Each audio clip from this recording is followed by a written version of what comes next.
This is Talk Chaw Extra. From the studio.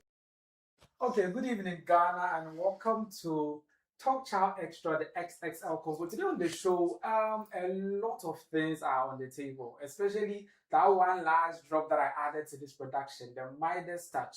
This one, it will make it turn into gold wherever that you are. Do you know that in the early hours of Davido's career, somebody dropped his bedroom video, which almost led him to, he almost jumped off a balcony to finish it all, end it all, like literally, but he didn't do that. And he's telling the story. I'm like, this story, if I don't say it, then it has to come on the XXL Convo. We'll also be talking about Stonebwoy Shatta Wale's back and forth, one calling another gay, one calling another this, one saying that, one saying that. There's a lot about those two that I would want you to know about as Tyla and Trevor Noah come under massive backlash for, you know already, xenophobic attacks. You see, some people are saying cancel Tyla, some people are saying cancel Trevor Noah. But the problem is that you cannot cancel Trevor Noah.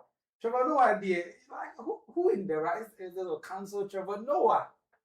Like, there's no problem. Then Wontumi, free Wontumi versus bring back Ken. As the MP people are saying, free Wontumi, the NDC people too are saying, bring back Ken Ofori-Atta. And the question is that, who are we freeing, who are we bringing back? Or we are not freeing but bringing back? Or what combination are we going? What kind of permutation are we going to do in the Ghana as these two are going back and forth? Kantanka, Nana producer for Kantanka, emeritus professor, whatever that you know him for, is also going to rest. But the controversy surrounding his funeral, burial, all the other things, oh my God. Hey, these and weed-infused, do you know that entrepreneurs, they've now expanded their territories? Now they're in the university. So like, okay, they were in the universities already, but they've gone to other universities. And I'll tell you all about this with my panel seated here right after this. From the stables of iChris Studios, where bold ideas take center stage. For all the big conversations and bigger perspectives, Talk Chaw Extra is the place to be. Talk Chaw Extra, Ghana's first live podcast with a premier vibe. Okay, so as from that long intro, you know the show is fully packed. So without much ado, as they always say, I'll quickly introduce my guests. Ladies first. Let me introduce my lady in the midst. I always call her, but she ran away. And as that TikTok sound says, where are you running? Where are you running? Because is it like you come and flash? Is it that movie Flash? If you come back and flash, where are you running? Oh, I could. You should know better. Hey. I wasn't running, no. I had a competition and then a whole lot. And last week I think the last episode, last week we didn't come your way. I think Nelly was there. She's there. We told you she was the queen of Miss K University. She's the first runner up. So this is like how do you call it, mini queen? And I said, what do you call that? So I'm a queen on my own. You see that she's a queen and more. So you see that in this show now, because we have the queen and the queen that Abedi actually. And I kind of say, like, basically, in English, somebody who comes after the queen, but she's the queen in all her rights. Her name is Mira, and she's back on our set. Our regular MJ is here. He's not Michael Jackson, but he's MJ. MJ, what's up? What's up? I would like to say there's no queen here today. Why? She didn't take the crown. Oh, listen, MJ there's nothing like has been mean. There's nothing like mini queen. There's nothing like mini queen. But you know we have minimum and maximum. She's not I'm not going to mind MJ because he's been ready for me. Okay, are you minimum? That's something. I'm a queen on my own. But are you minimum? I told him. But the thing she went for, she didn't get it, so she's not minimum. You know we have goddess, demigods, gods, and the rest. See, I'm just not ready for MJ. No.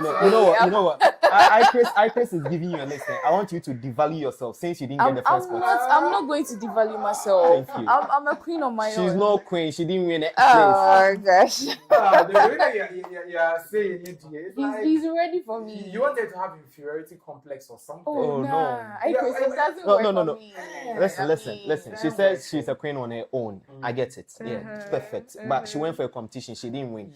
So that doesn't make her the queen of that competition. That's what I'm talking about. Me not winning doesn't define my queenly nature. But Chris is trying to give you a list. He wants not. you to Chris is trying yourself. to make the guests. Not the guests, the audience understand how everything went. But then I'm a queen on my own, as I keep saying. Okay, she's a queen on her own, but she failed when she went for a competition. I didn't fail, MJ. A queen who fails. A queen who fails. And before you realize, this will become a whole segment on this show. But basically, Shatta Wale said, king already, you are queen already. So moving on, last week we couldn't come your way. Very big apologies for that. But there's one story that we cannot overlook from last week. So I brought it back. So yeah, this is more or less like, we're taking our steps from there. That's Wontumi's conviction. He was convicted or sentenced to 20 years in prison. And as it stands now, he's in Sawam prison, and people are saying a lot of stuff about it. People are talking about it. In fact, minority leader rather has been talking about it. Like, he's been very vociferous about it. And I'm like, so only one person being jailed, and all skelter, very up on your game, talking a lot of stuff. How much more if they jail more people? What would we see here? But the whole thing ended up in Parliament when Parliament was sitting last week, and now they were chanting different things. That was during the mid-year budget review presented by Honorable Finance Minister Atufo, and the choruses were free events, free Chairman Wontumi, and the other people also say bring back Ken, like this.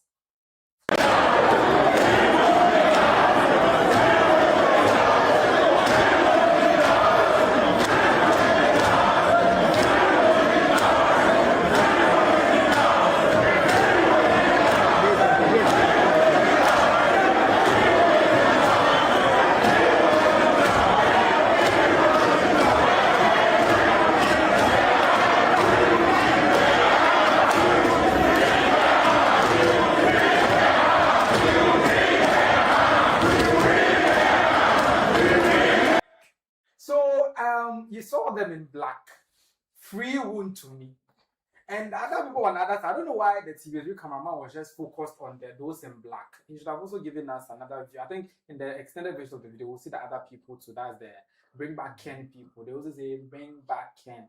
It's a free Wontumi. Hey, Parliament, when I'm there, events are tension and moody, we are going round and round in circles in our Parliament. But it didn't end at Parliament. It went to the executive level, where the president of the land himself also said, hey, Papa, when you were with this man, when you were in Ghana as a finance minister, you were saying we are your children and you cannot leave us. You are supposed to take care of our money. Then that's Ken Ofori-Atta. Because of that, he doesn't want to leave the finance position. Even when about 40 of his old MPs told him to abandon the role or let another competent person take over, he said he cannot leave Ghanaians because we are like his children and he's like a father. And when things get tough, fathers don't run and leave their kids. So president is now telling them, Father Ken Ofori-Atta, your kids are calling you in this video. For many years, almost to the end of the regime, you held the most sensitive position as finance minister. And at a point when your own members of parliament, 80 of them, signed an application that the president should remove you,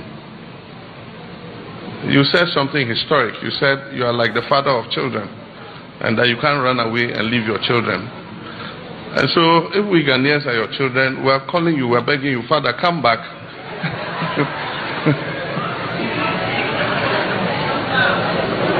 Your children are calling you to come back, but just the act of fleeing, if you're a man of principle and you believe you've done nothing wrong, I don't see why you should flee your own country. And so we'll see what the legal regime is and how it proceeds. But whatever. Okay, so first of all, I mentioned 40 MPs from the NPP. Actually, President mentioned the right here. About 80 of them signed a petition to have the finance minister removed, and the president is telling him, Masa, your kids are still here. Why have you run all of a sudden to Mr. DT's country and you don't want to come back? Come back. Where are you running? As that Facebook or the TikTok sound will say. Afenyo-Markin too has been in parliament saying they are political prisoners. He says Wontumi and Kamina Lassan are political prisoners in this video. What we are experiencing in this country is persecution. For the first time, we are seeing political imprisonment. Wontumi is a political prisoner. Mr. Speaker, Camilla Al-Hassan, a young mother of 3, is also a political prisoner, telling you how intolerant you are. And you are here telling us you are running an economy. You want. So he says they are political prisoners. Wontumi is a politician, and if he's in prison, any politician can say he's a political prisoner. But Camilla Al-Hassan, considering the video that we played to you, I think last week or the last 2 weeks or so, looking at the kind of disparaging statement that she made, and she got convicted for it, you are saying she's a political prisoner. Like Camilla Party, I'm taking it with a pinch of salt. He didn't end there. He went on to say the NDC, that's the incumbent party, are on their way to opposition, and you should begin thinking deep, because in someone prison won't be locked up, it will swallow many of you. You on your way to opposition, so you should begin thinking. You should begin thinking deep, because there in someone cells, in someone prison will not be locked up. It will open widely for you. It will swallow many of you. From what we are seeing in public procurement, your situation will be worse. So be careful, those of you who are comfortable. And finally, He didn't end there. He went on to send a stern warning to our Attorney General. Hey, our very own legal affairs, the lawyer of all lawyers, the lawyer of the president and the lawyer of the government. Afenyo-Markin is sending him, what do you call it, straight bullets. They are not even stupid. He mentioned his name. Straight bullets, even though there's nothing like that, but direct backlash on him when he said this. let me serve a warning to the Attorney General that the ravening clouds shall no longer be victorious. They shall not long possess the sky. Be careful. 2028, you'll be in opposition. 2028.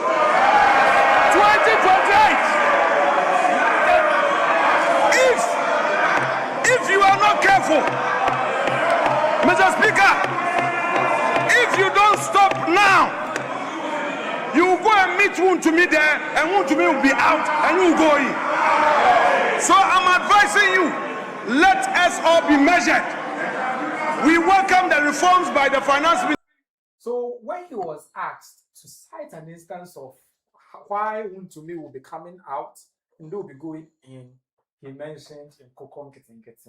He says, you people brought a very laudable policy in Kokon Kitten, ended up being protein or source of protein for your party, faithful. And he says, if they took over the realms of office, they will prosecute you people because you people, they've had things going on at Gold Board.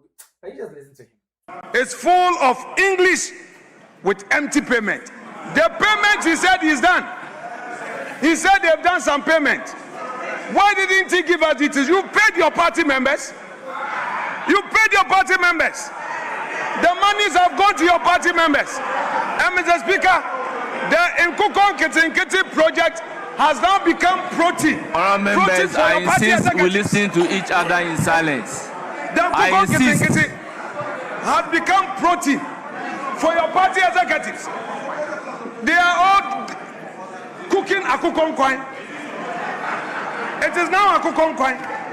Mr. Speaker, I want the finance minister to walk the talk. If to wait, they are all now cooking Akukon coin. They are all now cooking chicken soup. Yeah, I really needed to translate that. But before I will proceed with the conversation, basically that's the whole story and the backdrop that we missed last week when we didn't come to you live. But before we start the conversation, I want to remind you today we are multi-streaming this podcast on YouTube live. You can join us with your comments. I'll read them on the show. We're also live on Facebook on our content distribution partner platform at iChrisGH, the Facebook page. We are there live, and you can also join us there with your comments, with your views and shares and all those stuff. And that's also to tell you that the iChris media platform, that's iChrisGH, across all social media platforms, are back on the content distribution grind, sharing most of our content. So now, if we're hitting 10,000 people, 20,000 people per episode, we are going to bump it up to 50,000, 100,000, 200,000. You know, over 500,000 on iChris GH on Facebook alone. We made business. So basically, content distribution partner iChris GH or iChris Media. Check us out there. If you're on YouTube, the usual platform, also send us a comment. We read it live.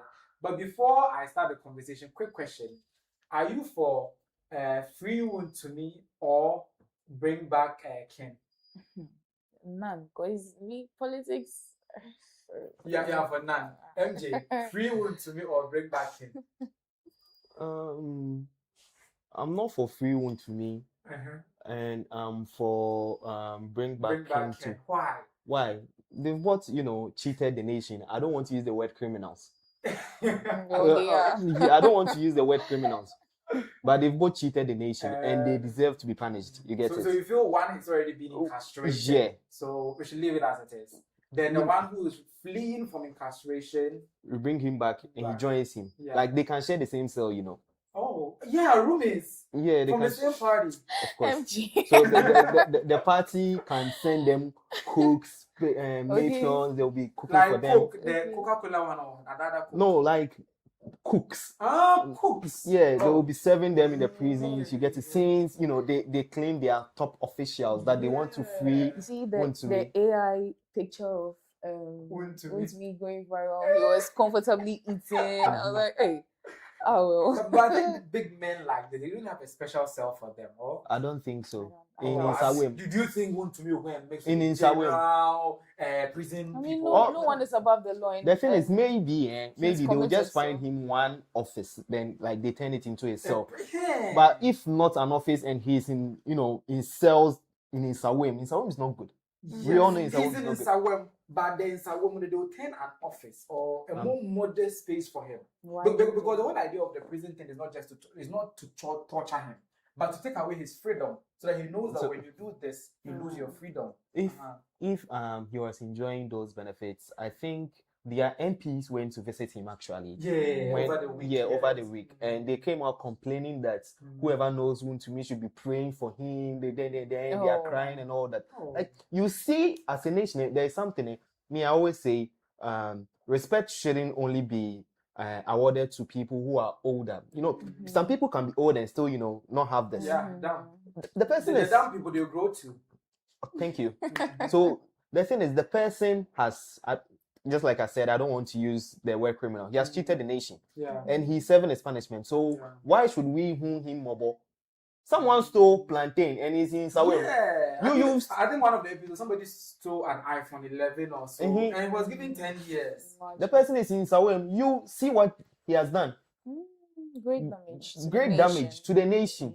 Not just to the nation, to the land itself too. The land, yeah. Asasia is bleeding. Asasia is bleeding. By now, we're trying enough for back. We trust Asasia. You get it. So you think Asasia Kamubina, all of a sudden, he's having a lot of legal issues because around the Stonebwoy case that led him to get 20 years in prison. He also has the Exim Bank case. He also has another case. The cases keep piling. Yeah, from the cases to the Exim Bank issue will be huge. He took about 50 million, right? Yeah, it will be more than what he's serving. So let's say the Exim Bank they give him like 5 years more. That's 25 years. That's 25. Why should they give him 5 years for the Exim Bank? Because if it was an ordinary Ghanaian, there was somebody stole phone, which was like 3K or less, and the person got 10 years. So this one it should be like 20. I think they don't wish bad for him. You know, in this country, there's a cheat code. You just have to get money. You get money. Everything is soft. The rich are always favored. Yeah, everything is soft. You know, even Mary will become soft. You know, for me. She will. She can take it anyhow she wants to take it. I better say nothing. But what's your general thought on this whole issue? Honestly, I mean, at this point, I feel they are doing the right thing by keeping him behind bars. But then our president's speech on Ken's issue, I have Ken Ofori-Atta. Yes, I have a little problem with that. Why? If he's saying, I'm not saying that is what he means, but then it could be. He's saying he should come back because he said he's the father of all, blah blah blah.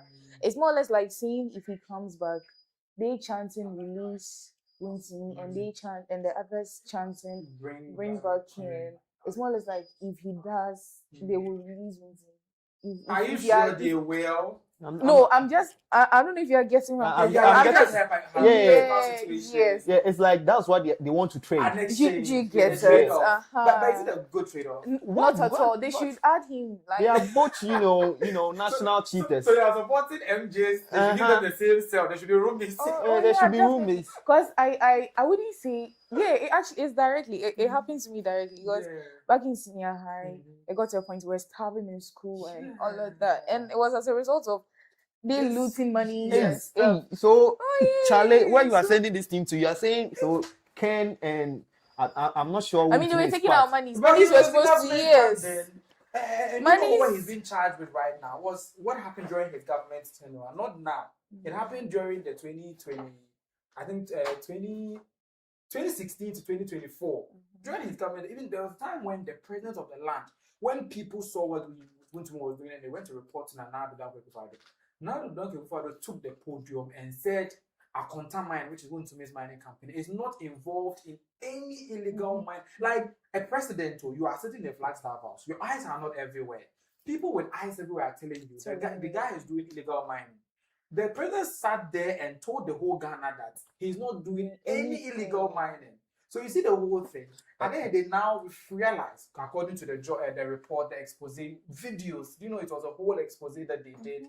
We saw it. So and the only excuse that Wontumi was giving was that he gave the land to another person to... Which is still through you. Yeah. So what makes the difference? I'm even surprised, you know, the video that we watched, the minority leader, I know he was showing threats and all that. Yes, and to me, I would love it if they are able to, you know, do powers. That. Not stretch powers. You know, when you come into power and the members of this opposition party who, you know, engaged in acts that they should be in prison, you arrest all of them. Yes. And when you also come into power, you arrest all of them. Yeah. So in a way, it's helping us. Yes. Like so as that means that the next person will be in power. They will look before he leaves. Of course, because you know the opposition comes, they will arrest you.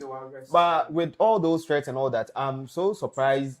They want to make it look like it's because the NDC is in power. That's why they are arresting Wontumi for whatever. He's calling him a political prisoner. I wouldn't say that because it's not the president judging the issue. That's what I want. And do you even know is their government that came and with this issue, the case that has sent Wontumi to prison? If it was their government who changed the law. So if it was the previous law, Wontumi would have still be a free man. Because at first the law only covered those caught on site. But the NPP government administration, XY, expanded the law that when you catch people on site, trace back to the kingpin.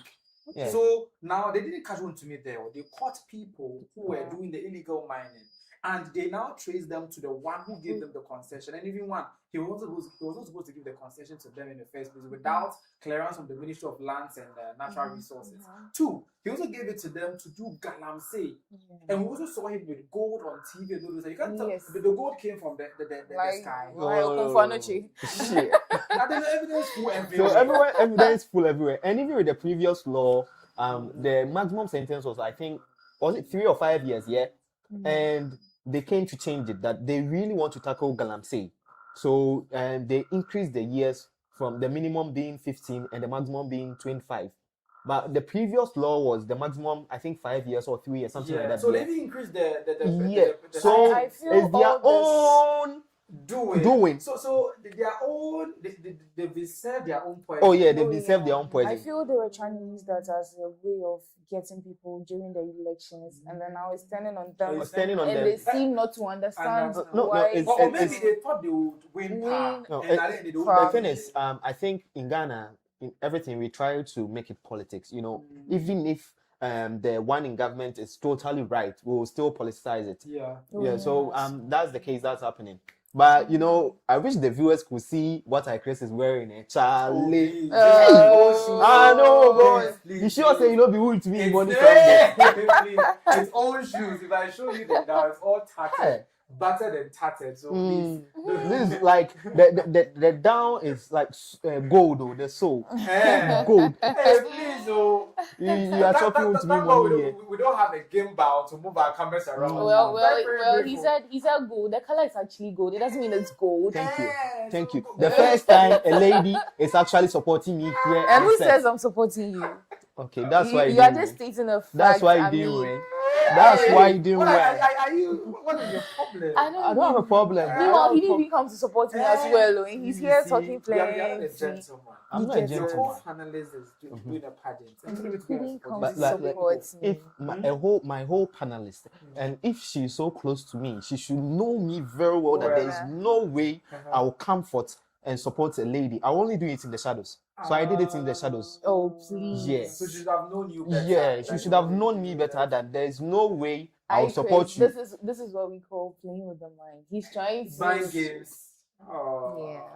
Yeah. Talking about ladies, a particular lady in this country, she's untouchable. She was in prison, I think 10 years in prison or so, and they reduced it to 5 years. I almost said 5 African years. But at the end of the day, she's now back in the Ghana with her church. I don't even know why we attend her church. She still has members, and she was doing service over last Sunday, and she was praying for people who want traveling mercies abroad. And when she called for those who want to travel abroad, her instrumentalist joined, and this lady wasn't having it in this video.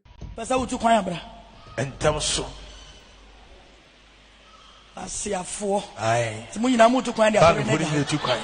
Mufambo timi ya free ako. I can't help so. Ukwa broshi wana bebo ogan no. Enwanwa. Oko so do ogan ne beko. Ti sa me ne muti nyina munya broshi am beko ja. Mo kwaja ye.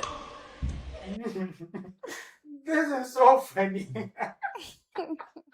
She called for people who want to travel outside to come outside the country so that she will pray for them to get passports, visas, and the rest. And all her instrumentalists, the organists, and bass guitarists, the violinists, pianists, all the instrumentalists that she has, all came.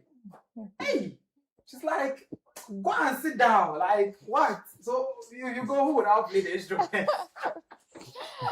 I really need to translate that. But do you think she has a point? I mean, she does. She does. She does have a point.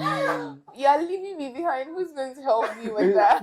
You guys know, in a way, most churches don't want instrumentalists to travel. Not to travel, to prosper in life. Oh. No. Oh, relax. You know, you prosper to a certain point, like you'll not be getting the time to come and play instruments. Yes, but you become a full-time, big-time businessman. Sitting behind the Ajax will know within. Imagine Wontumi being an instrumentalist in his church. The guy is traveling. What time will he get? So I don't think that Wontumi's church were praying he doesn't become. No, I'm not saying that. But do you think Chris, with Agradaa, you go and tell me, I want to become Wontumi, so please pray for me? Agradaa will not. She will tell you, go and sit down. Go and sit down. Funny enough, she travels at her own accord, comes back. I mean, no. Listen. She can send the word. She can preach via Zoom, but there is no way you can play the instruments via Zoom. But in this model, they should be able to do that. How? Oh, Charlie. They'll set up all the things there. They'll transmit the sound. Oh no. It wouldn't It sound wouldn't, natural. sound It natural. won't sink. Yeah, it won't sink. I'm just saying it to the lighter. But it's something that's very bad, you know. I mean, Agradaa is Agradaa, so you wouldn't expect less from her. But it was very funny. Yeah, very, very funny. How she sent them back and all like that. And then they went and started. And why Me, would I you- won't go and I swear, sit- Oh, I will like not to be singing. very honest with you guys, if say me, Mhm. are they part of them? That's the last time they are seeing me in In that their church. church. Oh yes, you don't disgrace me like that. Aw. And you see how they quickly Yeah, repent. they quickly returned. Like I don't know how we are called our men and women of God this much accord, because I think as a woman of God, she should have wished them well. I think over the week, coincidentally, I think one of my boss actually, she said, if you get a better offer than the job that she's currently giving you, come and tell her, and she will be encouraged to go. Oh yes. She will tell you, me, I cannot pay you as much as these people are paying you. So if you have a better offer, go. So if my boss is telling me this, she's more or less showing that she cares. She wants she has my well-being at heart. But from the look of what Nana Agradaa is saying, it seems she doesn't have the well-being. Oh, no, of- she- I she- praise. Agradaa is Agradaa. I mean, someone who came from being a Fetish. spiritualist to now an evangelist. So are you trying to say ex-convert. she, her service, no, it's some way be people shouldn't. It's not about it's some way be like. So do you believe Come she's on, actually serving? logically, Do you believe she's logically. actually serving God, like the real God? She's not. Come on, Yeah. let's be Let's be logical real. about She's something. not. Like let's be real. So you think Agradaa is a fake prophet? Like I wouldn't say a It's fake not coming from me, evangelist. oh. Like I can't But you say don't I believe don't in her calling? get it because from being A I fetish mean, priest to this, the whole thing God, looks God very calls staged. God calls Yeah. on people, but Agradaa, I think a woman of God who sits to talk about her husband But in his very manhood. provocative Do ways. you guys know? Do you know that I sometimes they mean- go to the church and they sing praises for their husbands? Yeah, I watched a video once and like she was telling the congregation about her husband and hers, their the soccer pim that they do in their rooms and all that, Why trying would to you- How he satisfied her. he's advising them, I think you should attend In church. her services. Oh no, No, it will help you. Oh no. It will help you as a lady. So him church. Soccer pim church. NJ, thank you. Thank you. Thank you. Like it will help your soccer pim learning process. They don't do that here. You get it? I rest my case. Because sometimes I sit and I ask myself, how is it that people like Agradaa have church members? Yes, people keep coming. I mean, I still When you watch a live wonder stream, how that the happens. church is full. It's packed though. Hi, Chris. The issue with the black man is we are blinded by religion. Yeah.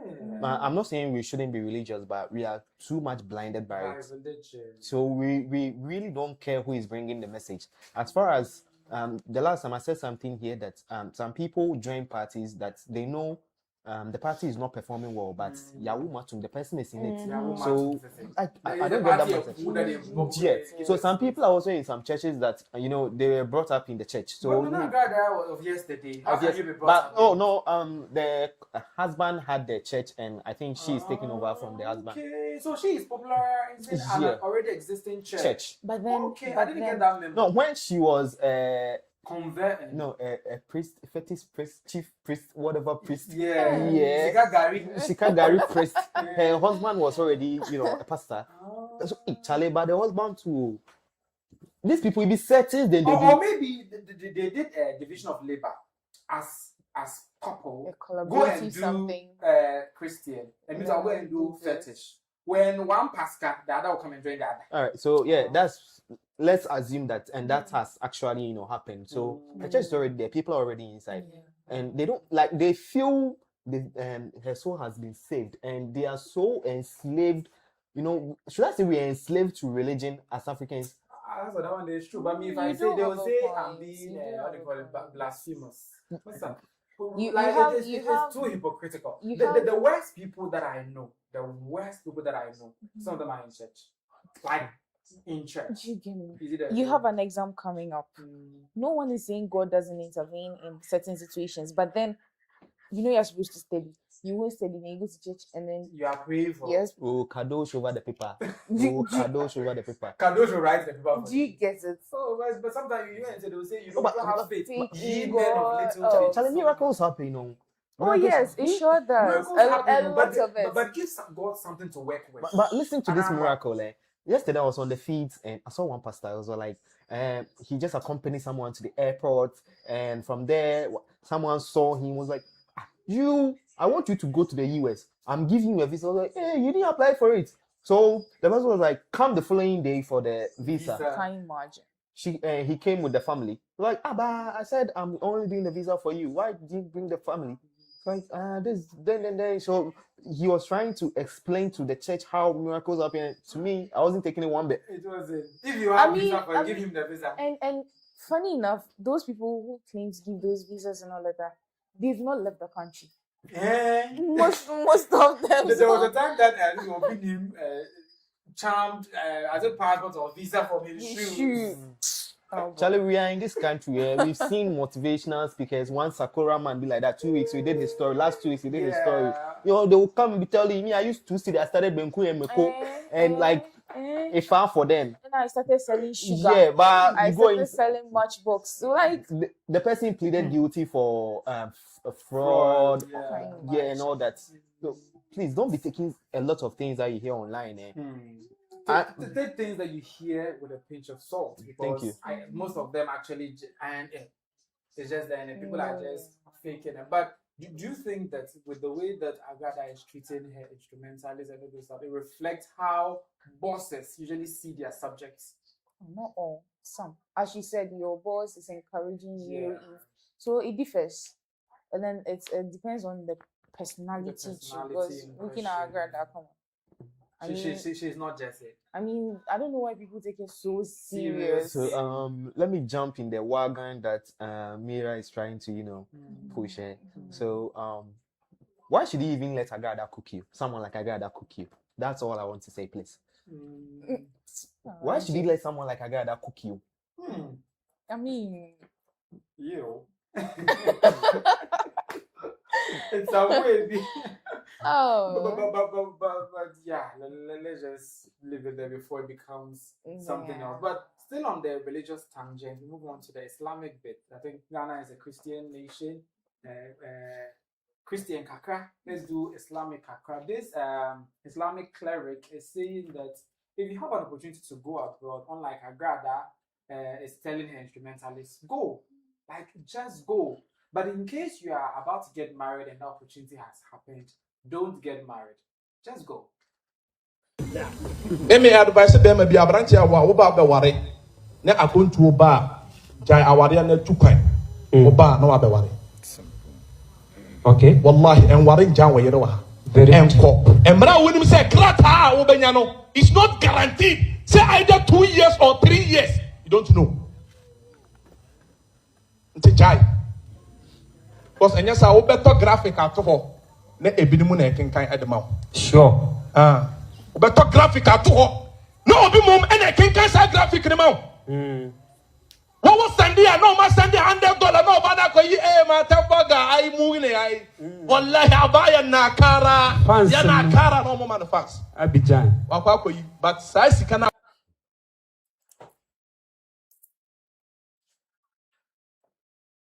Okay, so he said if the opportunity comes, just go. Don't get married and go. Other than that, you'll be buying a graphic to put down for somebody to read for you. That was very cryptic. MJ, what graphic is it? Relax, please take it from take it first. Why should take I it first, please? I want you to take it first. Why Just should I take it first? I mean, he offered the whole you... propaganda is about you guys, Oh please, but no, the whole propaganda is about you. And guys. he asked you to talk, so we'll talk. Okay, ladies first. Thank you. Oh, you can't be this way. I shouldn't do the that. audience here have been unfair. You clearly asked him to But talk. first of all, let's just what graphic is he referring to that you will buy and somebody will read it? And what kind of reading? I don't really know. I've read a lot of people's, graphics before. A lot of people's graphics. Like, so I don't know the it's paper very graphic. The paper graphic. So because it's very graphic, The paper graphic. No, That's you've what read I'm a saying. lot of people's graphics. Relax. It's very graphic, so we cannot show it. Relax. I'm saying the paper Can graphic. we show it? So, yeah, we can show it. With what I've read, you can show it. So the whole point is what he's trying to preach is why should you buy a paper graphic whilst knowing you'll be traveling outside of the country or the Ghana graphic here then. So go outside and go and buy a brochure graphic. That's what he's trying to say. MJ, I'm not satisfied with your answer. I know, right? MJ is confusing me here. That's why I wanted you to take it. No. That's why I wanted you to take it first. To me, that's how I understand it. He's talking, what's graphic? It's not paper graphic. Mira. Daily graphic, then Ghana news and all that. Listen, MJ, let me rebuild the story. He says, if you have an opportunity to go outside and you're about to get married, don't get married. Rather go and leave the marriage and go because you are not sure how many years you get and that's whether you're able to come quickly and all those stuff. So he's indirectly saying when you go, you leave your wife behind. So you get where the trajectory is. And that's what he's saying. So I don't know. I feel in a way, it's not in a way. He's actually right. Because you are about getting married. I'm a prophet, you know. I wouldn't say because of my opportunity to travel out. It will be selfish on my part to keep the other person waiting when the person also has other opportunities. So the person can explore. I'm a prophet, you know. I've been preaching this case here ever since we started this pod. MJ, wait, let me finish. And let me finish. Cement it for them. So imagine. I'm not using you, MJ. Don't. Imagine you and I. I mean, about getting married and you get the opportunity to travel. Are you going to tell me that you're going to? Because you going, even the loneliness alone is something. So you will find solace in somebody's arms, and one thing will lead to the other. Now, it's not about, you see, when you're disciplined enough, you can keep yourself. It's not about finding solace. Sure? Yes. Your colleagues, do you think they can? No, can you first of all? I can. What about your colleagues? I actually can. Because with the mother I have, she won't sit and watch me go behind my husband. And even forgetting, hey, don't bring her into the whole thing. Me, myself, like, my conscience wouldn't let me allow you. You get it. So it's, why not just go if you feel you can find, someone else, build a future with the person. Because who knows how many years you're going to be there. Yes, that's what he was saying. It could take 10 years. Yeah. You might not even come back. You might long enough for a lot of things to change and a lot to happen. 1 month. Continue. He can come back and be like, okay, I don't want you anymore. Yeah, he can even go there and go and another person. Why are you guys twisting it? It could be on the lady's part too. She could also come back and then either ways. So I think one would waste the other person's time. But then I also think if they truly know and believe that they can wait for each other. They know that you see, some people believe that no matter what, it's them together. Yeah, so it's you or nobody else, ride or die. Yeah. MJ, are you riding or dying with a lady that you want to get married to? Can I answer for him? I doubt he would. I doubt he has trust issues. Back in year one, somebody say riding and you will ride. Relax. But dying and you won't. Back in year one, year one university time. There was this guy next to my room. You know, was sucking someone's ride. How did you know? Relax. Oh, Charlie, why is the talk? You feel like you start paying the talk. Why is think? You feel like you start paying the talk. So, as the thing they go on, the process of preparation of the food they go on, the lady was like, "I'm somebody's die, yo. I'm somebody's die, yo." That means the person is already ride, you know, but it's the person's that ride or die. We are talking about ride or die here, right? So ride and die. That means I'm going with you the full length. So the person is someone's die, like someone's full and someone's serious, but the person's make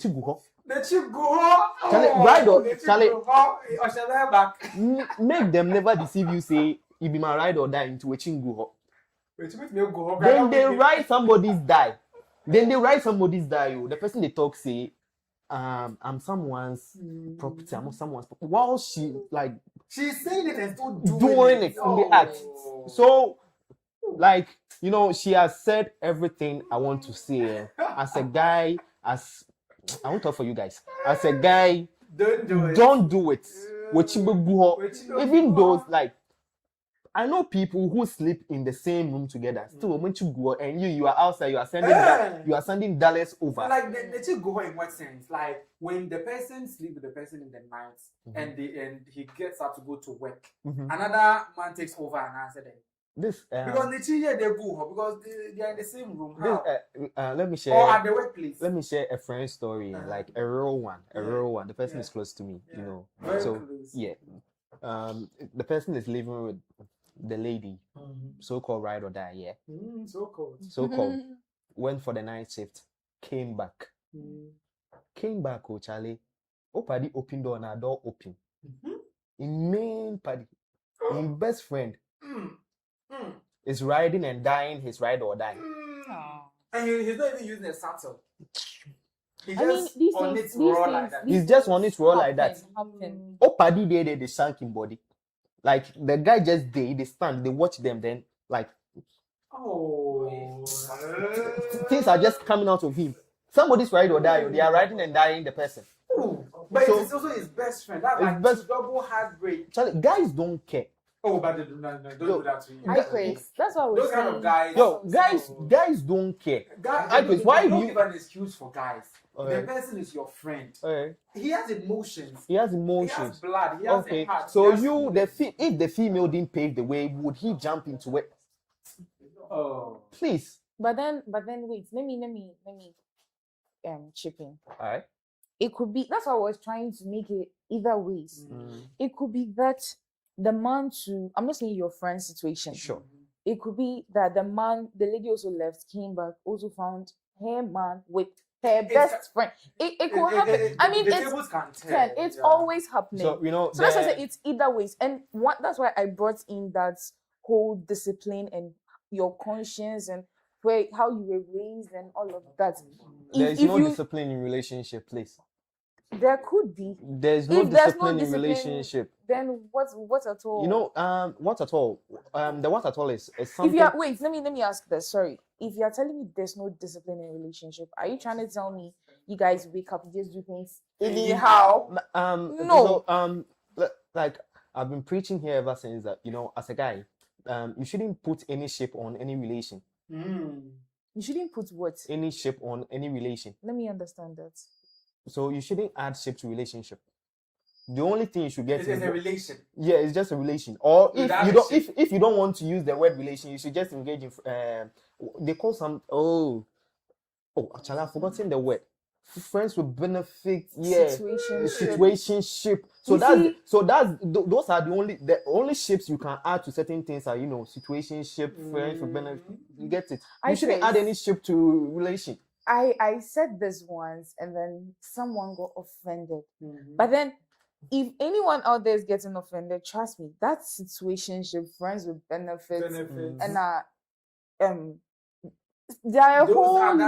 I see it as childish. Trust. I'm not even quoting it. It's childish. Trust me. Oh, actually, it is. How can you say friends with benefits? What kind of that? Situationship.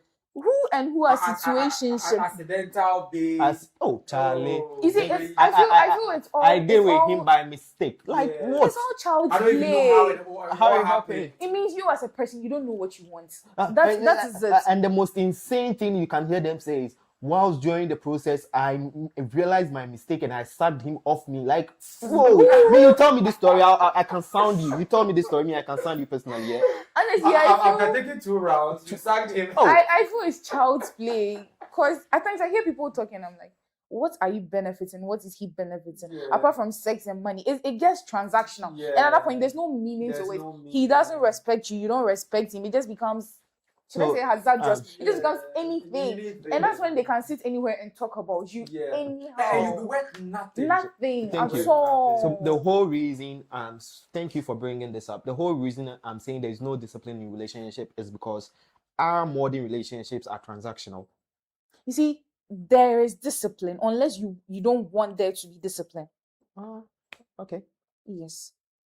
Now, wait, hold on. Now, MJ, let me use you. If you are telling me there's no discipline. If I'm to go into a relationship with you right now, you won't go into a relationship with me. I'm citing an example. Yes, I won't go into a relationship with Thank you. I'm citing. Why have you made them use in jail like that? No, only means in jail because it's not happening. It's like you so she should out. Yeah. I mean, he wants it, so I'm giving it to you.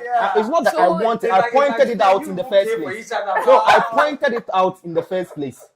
So like, don't feel like I'm trying to. Okay, let me finish what I was saying. Still hitting on he saying there's no discipline in relationship. You are not going to watch me. All right. Come out. Okay. In a lingerie or a bikini. Okay. Then I tell you I'm going to get something from the store. If we are together, I wouldn't care. Then you never saw me as, should I say, your girlfriend or your lover, or I never meant anything to you. Yeah. That's where the indiscipline comes in. Because if I mean something to you and you really want to have that with me, which is actually leading somewhere. Why should something that's transactional mean something to me? I'm not talking I'm trying to let you understand there is discipline in relationship. There is no discipline in relationship. I see it as transactional. So why should something be transactional for you? Like it's transactional. How is every relationship transactional? To me. Why? Who hurt you? Who broke your heart? No one did. It's like you've been. See what this girl did. I have to calm you down. Calm you down. Everything is transactional. I'm not getting any PTSD. That thing is transactional. That's what I'm preaching. Charlie, relationship is transactional. Okay, when did you find out it was all transactional? It was all transactional. Charlie, how many broke guys do you see have serious relationships? Like without the lady doing anything aside. Okay, very minimal. The numbers are so when you add money to it, your chances increase. Thank you. You are being fine on a. If we are being real, yeah, I get it. But then I want MJ to understand so you get it. So you get it, right? So you get it. So you understand that when money comes inside, the chances of a guy getting a date is. I mean, so even massive. your gender said it. Even your gender said it. He said love is sweet, but when money enters, love is sweeter. So there is no love when there is money. It just becomes sweeter. That's a lie. All right, it's a lie. I stand to tell him it's a lie, and I'm telling everyone out there who thinks money. Relationships are transactional or there's no discipline in relationships, that it's a lie. And MJ is, I don't know, maybe someone hurt him before he got scammed. He got really badly hurt. Am I triggering memories? The only thing you are triggering about scamming is, I followed some people on Telegram. They were promising me some correct. He's trying to play the hard guy. I send my 1K, give them, make them give me correct or I did the group inside for 3 months, then they win every day. I know it's 10 billion. He's trying to play the hard guy. I'm not playing any hard guy here. I'm not playing any hard guy here. I'm giving the audience the truth that they should know about you guys. Charlie, you are broke. Go search money. There is no way you get any sweet relationship anywhere. There is no discipline if you don't have money and you are MJ is speaking out of emotion. You know what? They said something. One of my favorite rappers. He was like, I think he was like. Women want money, so I found a shortcut that always works for me. You get the money. I go and chase money, and the women come. So when the women come to you, what does it turn into? Do you seek discipline when you finally get the money that they want? It becomes transactional to you because when you were not having, they were not coming. So why is it I right now have the money? I expect you to give me discipline. I don't need it for anything. So are you taking Pedro's advice? I'm taking Pedro's advice. I'm preaching that so I should come running. Of course, they will come running because they are in for your money. It's not all women who go running after me. So you won't run? No. No. What will you run after? I build with you. Okay. Yes. Wait, well, yeah, I know. She's bombed the builder. I would see. She's bombed the builder. Oh no! I don't know why the conversations. I mean, I keep remembering stuff my mom told me. Yeah. She said, once you don't know the person's source of income, be very afraid of that money. And it's something I've always put behind. Because a lot of girls don't do this and they end up being unalive. And there are most of them that they use for these rituals and all of that. How do you marry a man and he tells you don't go into this particular room? Like, what crap? And you are not also going. You don't know what's in there. And I mean, these things all happen in movies, but then in reality, it's happening. Do you get it? So I mean, that's why I said the bring up what you listen to your parents and whatever they tell you, like it all comes in. So Angel, I'm still hitting on the fact that there is discipline in relationship, and not every relationship is transactional. And I've always also been preaching that there is 1%, you know, out of them that you get. So Bob the Builder is the part of the 1%, please. So you're part of the 1%. Yeah. Well, good. But moving on to transactional and faithful, on Facebook people, some people sat for an exam, about 600,000 of them, specifically 620,243 candidates sat for the registered for the Basic Education Certificate Examination of the West African Examination Council. And as you all know, they went through the whole process. Some of them didn't rise, some of them were disabled, some of them were females. Those results are all there. You'll find it in the communique that's currently rolling on your screen. But now the results are out, and some people who didn't go by Mayor's discipline, they are not disciplined at all. They are not the ones that I'll talk about right now. Examination malpractice under a subsection in the communique that is rolling on the screen. Cancellation of subject results of 496 candidates. Cancellation of entire results of 105 candidates. Withholding of subject results of 119 candidates, and withholding of entire results of 48 candidates. All these people, they also felt there's no discipline in school. When you go to school, you should just be copying and be doing all sorts of things, and they ended up telling them, say, and now their results are withheld. Dear panelists, what do you say to these BECE people? About 1,000 of them, half 1,000 of them who are having 1 or 2 issues with their results now that they're out BECE. Well, so I would first like to congratulate those who passed. I mean, my brother is one of them, and I love you so much, Kim. Yeah, so yeah, he did quite good. He did quite good. He was disciplined. Oh yes, I can tell. So his own wasn't cancelled, withheld, whatsoever. The fear in that boy, he wouldn't dare. Even if you give him the I'm the risk taker here, but me can't. Listen, they are training them in the house. You get it? Oh yes, that one I would proudly thank my mom for that. They are building. They are builders. Oh yes. Oh yes. I mean, boys get stubborn at times. It would definitely come. He's stubborn, but then there are certain things he wouldn't dare to do. I mean, so yeah, I feel this whole malpractice and all of that. It's not really. I wouldn't entirely blame the kids. At times, the not all of them. I mean, some are definitely guilty of what I'm about to say. The invigilators, the teachers, in order to make money out of the kids. I mean, even during my time, they were doing it. But then I go tell my mom, Mama, I need 500 cedis or I need 200 cedis in order to pass my BECE. The first thing she asks is, so the brains you have and me bluffing like with you to my friends that what is the essence of all of that? If I now buy that ball for you, it's not what I'm going to use it for. So I think it still boils down to the teachers and even some parents, because if the kids go to them and tell them that mommy, daddy, mama, dada, this, I need this, they would give it out in order for their kids to pass. Meanwhile, it's not the children doing it. It's not their own intellect that they are using to pass. Because going to tell this to my, she will tell my big brother who would lecture me from morning till, I mean, those long conversations is just not my, at times I can zone out. So in order not to just, why not study? That is all. During my BECE preparations, I had a whole room to myself. My mom took to herself to cook, clean, do everything in order for me to just have time to study. So if she's doing this and you're still going to feel all the beatings I deserve, I can get it. But then she does she takes up cooking, she takes up cleaning, things you are supposed to do. My mom will serve me, I finish eating and she ask me, are you done? They call me mommy in the house. Mommy, are you done eating? She comes, gets it, go do the dishes. And then I go and I feel. So I feel at times it's not the kids. It's the teachers, the invigilators, and some parents. Too as well. And are you of the same view that this malpractice that we've recorded, the records are straight? What do you think is the cause? I support Mary for the first time, yeah. Oh yeah, you sure have to. I mean, because maybe she's right. Not Not maybe, just because like, she's Mira, but because yeah, she's right. she's right, yeah, just because she's right. But I think at times too, the teachers charging money to help some of the kids, and kids going to their parents for money in order to pass.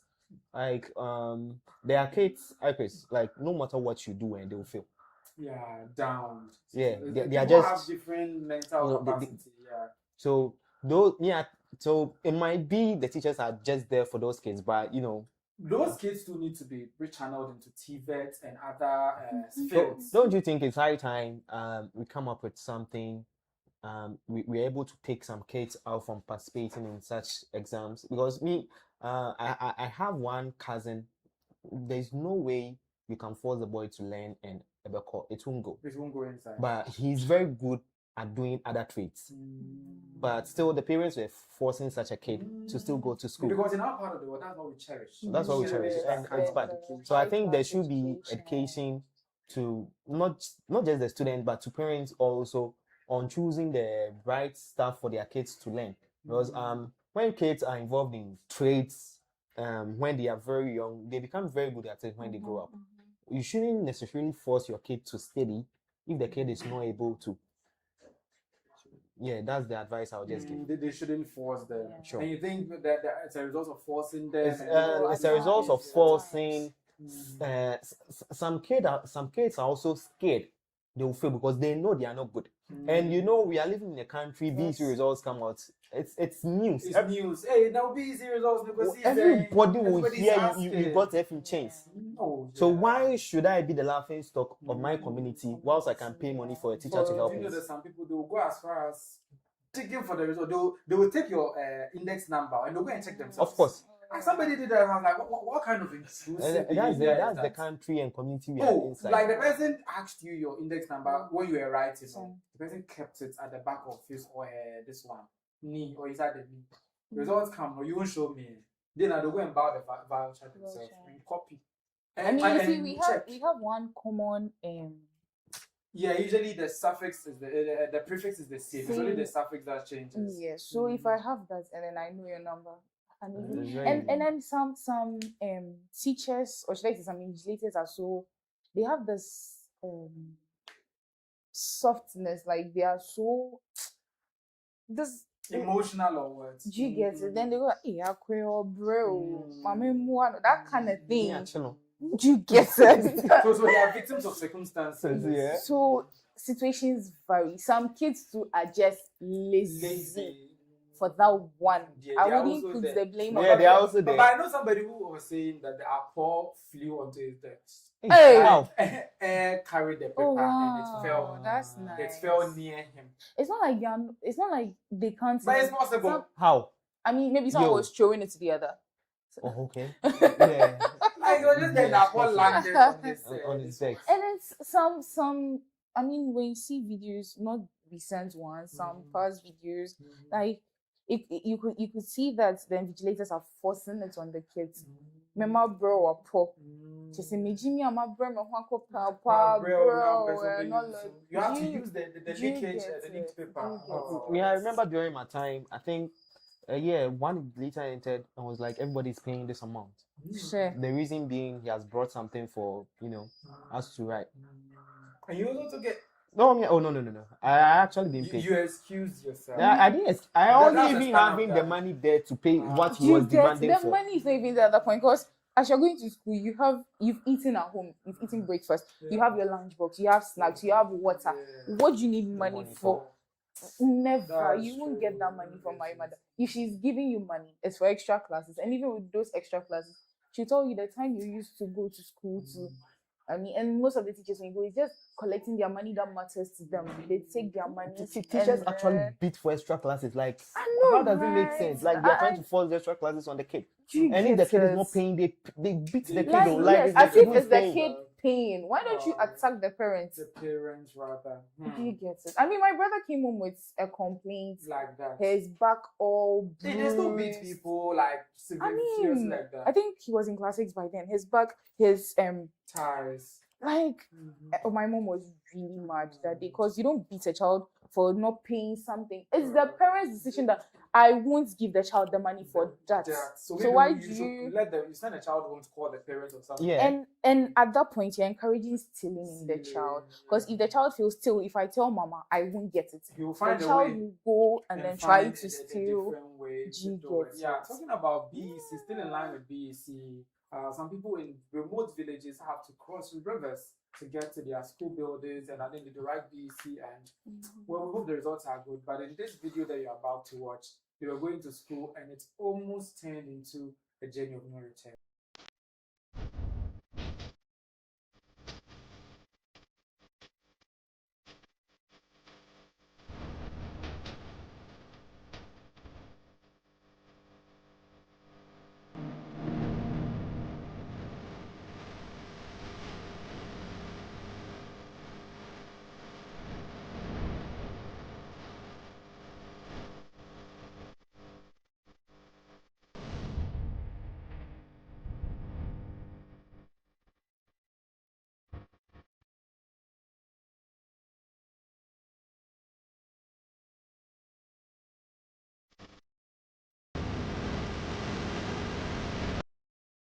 So that's the Ateiko. That's Ateiko in the Wasa East district of the Western region. When you watch the latter part of this video, you realize that the kids there were very, very young. Some of them 6 years, 7 years, 8 years, single digits ages, and possibly even like just 10 or 12. The highest there should be like 12 years. And they were on a boat, and it almost capsized due to the rising levels of the sea current. Does the river have currents? Let's just say the tides. Yeah, because the fast flowing water was dragging them away until they tried to manufacture their ways to be there. In this modern day Ghana, should kids be crossing such, risking their life like this to be able to access education? I don't know. Let me first go with the BECE something.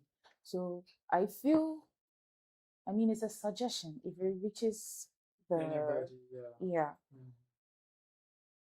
during COVID, we were able to find accommodations for victims and all of that. Why can't we do same for these kids during their BECE? No one is saying accommodate them forever, but then during exams and all of that, let them move to these cities. I mean, it's not even safe. See the flooding that happened in Accra, but then let them move to a safe place closer to their homes after their exam, whatever. I mean, there are so many sentences they could write. So when they are done, and then they go back to their families. But then every day risking through the boat to go and school. All of that. So some of them are going to write exams. And the question is, where are their parents? Why would you leave 6, 7? You said they are single digits, most of them. Yeah. But the truth is, the school is across the river, which means that it can also save the case if they build a school at the other side of the river. It could also happen. Because I don't think they should always be crossing, because it's risky. And if today that they didn't capsize, maybe another day it may. It may. And they might not, there might be other victims who have chanced that. I mean, had to face this situation. So yes, there are so many ways they could, I mean, help people living around there. MJ. So do you guys now support those of us that we think the money we pour into Ghana Black Stars is not all that necessary? Look at where he's taking the conversation. No. Charlie, you know, there are serious issues in this country. That needs to be handled. And let's say, though the school is not in their community, we can find a proper traveling thing for them to travel on the water than this thing that they are in. Instead of wasting the money in maybe a jet ski or something. Jet skis are not even safe, and they are expensive as well. Okay, but a mechanized boat or something. You see, there was I think a health boat to transport pregnant women. Even that one, I don't know how it's going, because there was news it almost also capsized or something like that during a movement. But that one is balloon, Anna. No. A health, I think a health boat. For agents, movement of pregnant women and those in labor and all of that. Yeah, so if I mean they are taking steps, but then it's not I actually agree with where he came from. All those money sent. So we are spending money. The Black Stars. Yeah, Black Stars, and it's not your name. So maybe they should rechannel them into. Yes. A president is going for a symposium or something, and a whole convoy follows him. They have to fuel all those cars. Why? But this current government, I'm just citing let me example. also chip in one political something. Yeah, so someone who cheated the nation is in prison, and they want to bring him. You see the millions he stole, they are still supporting him. All the frozen accounts, they should push those instead of supporting such communities. If you do corruption, they freeze all your accounts and take all the money inside and go and use it to do education. Something. Like I think we should present a bill to Parliament. I mean, if you're found guilty, but the problem is that they won't sign it. No, it will be very difficult to do, and because it's not all. It will be very difficult to prove all those monies came from. The thing is that when you are convicted of one, it will affect all your other accounts. Oh no. And we are going to use it to support the future of the country, education.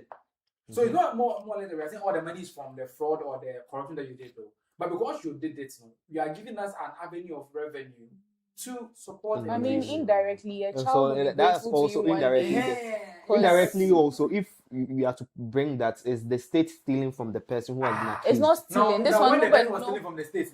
That one they didn't realize. Yeah. So you realize you've caught the person now, and you are prosecuting the person. So why should you dig into the person's bank account? You are not digging at that point. It's a double-edged sword. If you know that if they catch me stealing from the state, they'll take all my money. You'll be deterred from doing it. Yes. If you are still brave enough to do it, they won't catch you. Take it all. Charlie, didn't Wontumi know he will go to prison if he got involved in whatever? How would he? There was no way. The government to go out of power. And there was no way because he had the support of the former president. The president stood on podium and said, Wontumi Akonta man is not doing illegal mining. So he knew, as far as his government is in power, asking promise, Ken Ofori-Atta said, Enkofoku. Nobody can touch him. Moving on, still in education, the new, or is it even new? University of Mines and UMAT, that university, the Vice Chancellor, Professor Bernard Kumi-Boateng, is complaining about what his students wear to school, to class and all those stuff. He says, even though they will not wear uniform, but they will not also go to school half naked in this video. Men are coming to UMAT class with plaited hair, earrings, and our female students are almost naked. Let me give you another bomb. If you are from UMAT, listen carefully. From next academic year, you can't dress that way to class. Okay, so yeah, as you heard right there, he also went on to say to make another thing regarding their dressing again in another video that you should be watching. I don't want to talk about uniform. We will not wear uniform. But we will not allow you to go to class half naked. You can't do that in the law school. We are engineers. We bring into being what doesn't exist. And therefore, you see, what you people are not seeing is that about 60 to 75% of our employers are with us. They see us. They don't see KNUST. They don't see UDS. Neither do they see Legon. By the time these guys appear before them, they are neat. But for you, because of your numbers, UMAT alone has introduced about 17,000 human beings.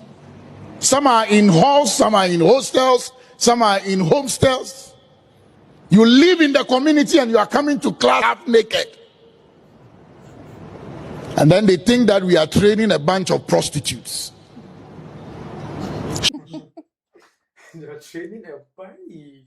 The Vice Chancellor, take it easy. Oh, this is too much. There's an extended version of the video that you can check out. He didn't end there. He also went into food. He says the food that you're eating right now, it's all infused with weed. Now, Mr. Say, a tier for our four Mobeta universities in Echi. Now, Yentimi for Sahel, get you, Mamaka Sancho. And then, Uko universities in Bibria, you will be a very infused sobolo. A sobola, you do we asem. Hey. Omo, Kosiani Mukomokoni, you do we a room. Ah. Yeah, well, actually, wheat cakes, you see, and one minute, maybe question nutrition, chemistry, if we we a smoothie. Na mame tabi na nse and kwani bi o mde appetition and a cup full. Jesus. Oh, we say the issue na kana wa utwa fufu no ba akokoto ye ma. So some of the things that you was even mentioned, I've never heard it before. Like Kusiani Mekoda is our normal Ghanaian snack, egg and pepper. They are infusing that one too. Hey, they will infuse water too. Infuse water another day. It's serious, guys. Do you guys know what the Divine Shatta is talking about? Well, I mean, even you see sausage. But sausage is manufactured, so I'm talking about the yaji. Okay, the yaji that they use to sprinkle on it. Okay. Some are infused. It's not just the. It's not just the kusiani meko. It's not just the sobolo. It's not just the cookies. It's not just the achumo. It's a whole smoothie. Oh yeah. Smoothie that's supposed to be banana and fruits, no? So that one because it's thick, you wouldn't even see it clearly. Serious. I mean, it helps. And these students are becoming entrepreneurs. Oh yeah. And it's spreading all over. I mean, that is someone's business. It is someone's business. They are doing it on campus. Students know. They know when they want to infuse this, they should go to this person. And it's spreading because the last time it was Central University and they were caught. And now the lecturer is saying it's in most of the other universities. Maybe the it's everywhere, bro. Yeah. It's everywhere. It's not even just in the universities. I mean, it starts in the SHS. Senior high school. Oh, senior high school, dear. Oh. Hey, I Chris. How? Don't because that's a controlled environment, it's boarding. So true. I mean, we always have the burden at some point. You still have weed smokers in SHS? Yeah. If the school is not walled. It's not by school being walled, people scale out. Yeah. Really? People scale. The experience. You didn't do it. Oh, doing it. But then people are doing it. Oh, that's extreme. I went to a girls' school and girls were doing it. So one more, not the weed, the scaling. And when they scale, who knows what they go to do? Because I was surprised. And when they scale, who knows what they go to do? You can't tell. Yeah, you two, what did they go to do? I mean, the only time, Mama, please, when you see this, I'm sorry. The only time I scaled was I didn't even scale out of school. I scaled into the dormitory just to go and sleep because there was a program being held and it had nothing to do with me. I felt sitting there. And then a Reverend Sister school, I mean, they would want everyone to be present. It's a Catholic school, right? Oh, yes. Obviously. Yes. The discipline is so always I was like, and then my girls and I went to sleep. And honestly, I had the worst punishment of my life. They caught you. Oh, trust me. Some weed indeed we did. But weed, enough of the weed. Do you have something to say about the weed? Do you have something to say? Other than that, let's move on to the dressing. No, I don't have anything to say about it. Because he was also complaining about dressing. Yeah. Shouldn't we rise above dressing? The person is coming to learn. What the person wears, is it any of our business? Yeah, it should. It shouldn't be none of our business. If you're in your room and you dress anyhow, that one is no one's business. But then you don't come out looking like, as he said, a prostitute. I mean, you're going to class. Your lecturers. I mean, let me use the men. They have feelings. They get aroused and all of that. So you're being provocative. Even putting that aside, it's insulting to you. Yeah, you're disrespecting your body. I mean, you think they care? Like, I get it. I know some people just don't care, but you're in an institution. You should, accord them some level. Are you of the same view that we should still talk about clothes? Yeah, I think we should talk about clothes, but to the point of telling them what to wear, it's I think a bit rude. But should I just say our lady, not just our ladies, students should really tone down on what type of attire they send to classes, because some people really send stuff that are very exposing. Yeah, so even those of us with uniforms, you see someone dressed and then that's to the gentleman. Then he has this scary belt, a skeleton headed belt, like it's very it makes you look. I don't know. Then they would somehow pull it, and when they're walking, they'll sag. You get. Then I don't know if they can't walk. Then they're like, oh, why stress yourself like that? I mean, people do it, but they don't pull it to the extent that you can't walk. Can't even walk. I don't know what happens if they pull it to their waist. Did they do that?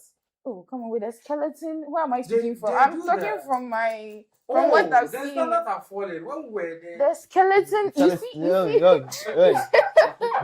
You see. I'm saying when were that? So that's years ago.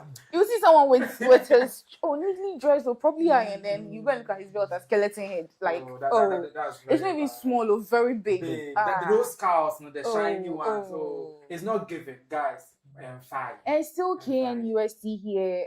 I mean, for those of you who don't know, OSC is a hall where we have lectures. So we used to have classes at OSC. That was in first year, and then you see, normally when we are done, a different class comes in. So we were going out, and then a girl was coming in. Should I mention it? Because it's not necessary. No, don't mention it. So she was coming in, and then I looked at her, then I looked at my colleagues, and we burst out laughing. Whoa. She got pissed. And then she asked why we were laughing. And then, I don't know, there are some things I don't hold back. I I asked her, is she going to sleep or something? Because what she was wearing actually looked like a 90s.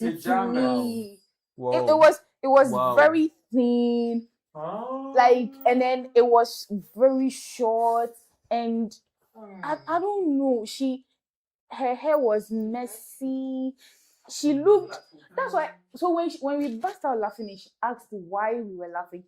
So meaning she knew she was doing something wrong, and she felt attacked. She knew it was her because maybe she wouldn't have known. So immediately I asked her that she's going to sleep, and she asked why I asked her if she's going to sleep. And I said, "What you're wearing looks like a 90." And trust me, anyone seeing you will not even consider you as a student. Talk less of being a student of KNUST. Like, come on. I mean, raise the bar a bit. It's not just the ladies. The guys too. Someone get up and wear bathroom slippers. Oh, but that one, it's not good. Chris, listen. You are. Are you trying to tell me that when you are working, because you feel I'm a guy, you get up and wear bathroom slippers to your office? Oh, nah. Even during your internship, how you dress during, you wouldn't dare. So the person is not having. It's not about not having. If you don't start here, if you can't tell me when you're coming to school. Fine, I get it. Some people are honestly hustling to take care of themselves. But at least something small for a shoe.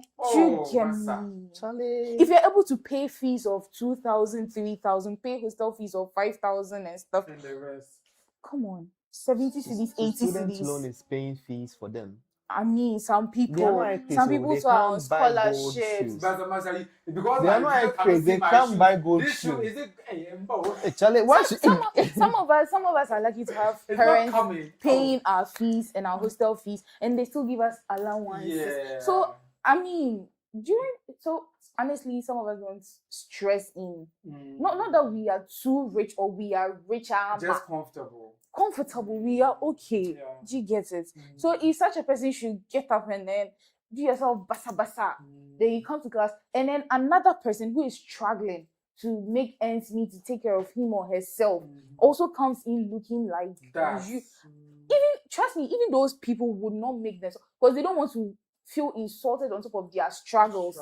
So they wouldn't. It's those who are so much okay that end up doing that most of this, and it's just not nice. So I think the vice chancellor has a point. That's why I keep giving UPSC their credits, because dressing at UPSC at the point they were trending for all the bad reasons, and now I think the students have caught up with them. I mean, with their dressing, they are so strict on that. They say they are university of professional studies. So when we were still in the discipline of dressing, I understood it, but social media didn't. People were like, UPS is not SHS and all this. But when they did it, now people are dressing decently. It now looks like professionals being trained, right? So let's do better as the I feel that's why some professions will always be raised higher than the others. Because you can't go to a law school and then see the law students. Even with their hairstyles, I believe they said the girls, it's on. It has to be down, then so that you can be able to put this one on. Your hair doesn't have to be heavy, no. Even the gentlemen with their suit, their tie, neatly dressed, their belts. So that's why I keep asking the question. Now you guys are here. I want to know, if you pull the Xtra up to your waist. Like what happens? No, that's pimping. That's no, not entirely to like your belly area or something, but then your waistline. I mean, that's where it should be, right? So what's the big deal if it's there? I want to know because most of the time it's sagging and then they're walking. That's the normal. But I don't know why people would do something opposite. Yeah. So I agree with him. The dressing should be, and then our feeding and all of that. Most of us eat junk, noodles, spaghetti, pizza, and then these drinks, these carbonated drinks. I mean, that's what we always most of the time we are eating. So. Well, it's if that one alone is having an effect on us, then you're adding weed. Oh, come on. That's a whole. It's not the. Even people cook with it.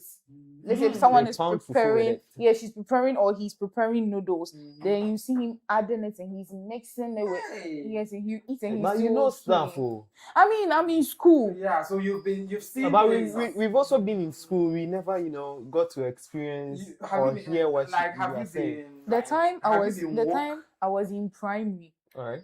I wouldn't see I wouldn't be holding a phone. I wouldn't be holding a phone, or I wouldn't see my colleagues holding a phone. But now in primary and KG, you see kids holding phones. So time changes. Probably your time in school. Actually, my time is just 2 years in Mario. No, but like I mean, you were the very person who said within a month things could change. So 2 years. Okay. I mean. Yeah, but talking about school, let's do a little bit of a flip side. Like the Ghana Communication Technology University, they were having SRC elections, those vetting and things, you all know, right? And by way of flip side, they asked one of the top aspirants that, who's Nana Pokwajiman, not Nana Pokwajiman, Professor Nana J. Pokwajiman.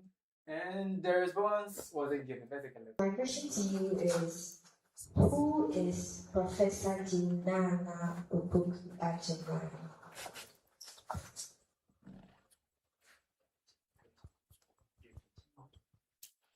The chair. Thank you. Please. Sorry, but my research didn't get there. Thank you.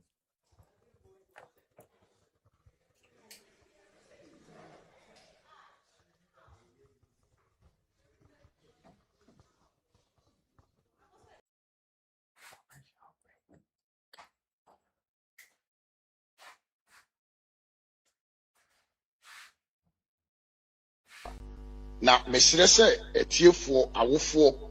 My question to you is, who is Professor Nana Pokwajiman?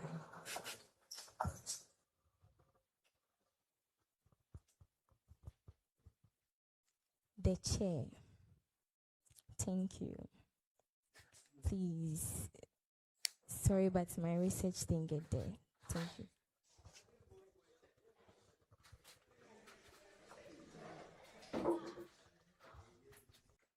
Okay, so she was like, my research didn't get there. Hey, you don't know your vice president. Like, isn't that surprising or weird? How would somebody who wants a leadership position not know the top 2 people in the whole country?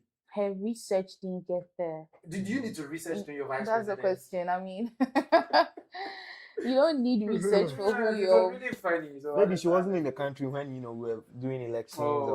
Even if you are not in the country when you're doing elections, when you get to a country, the first person that you probably care to know about is the president of the country, probably the vice president, maybe some key ministers, and this is somebody who's seeking for a position, a leadership position.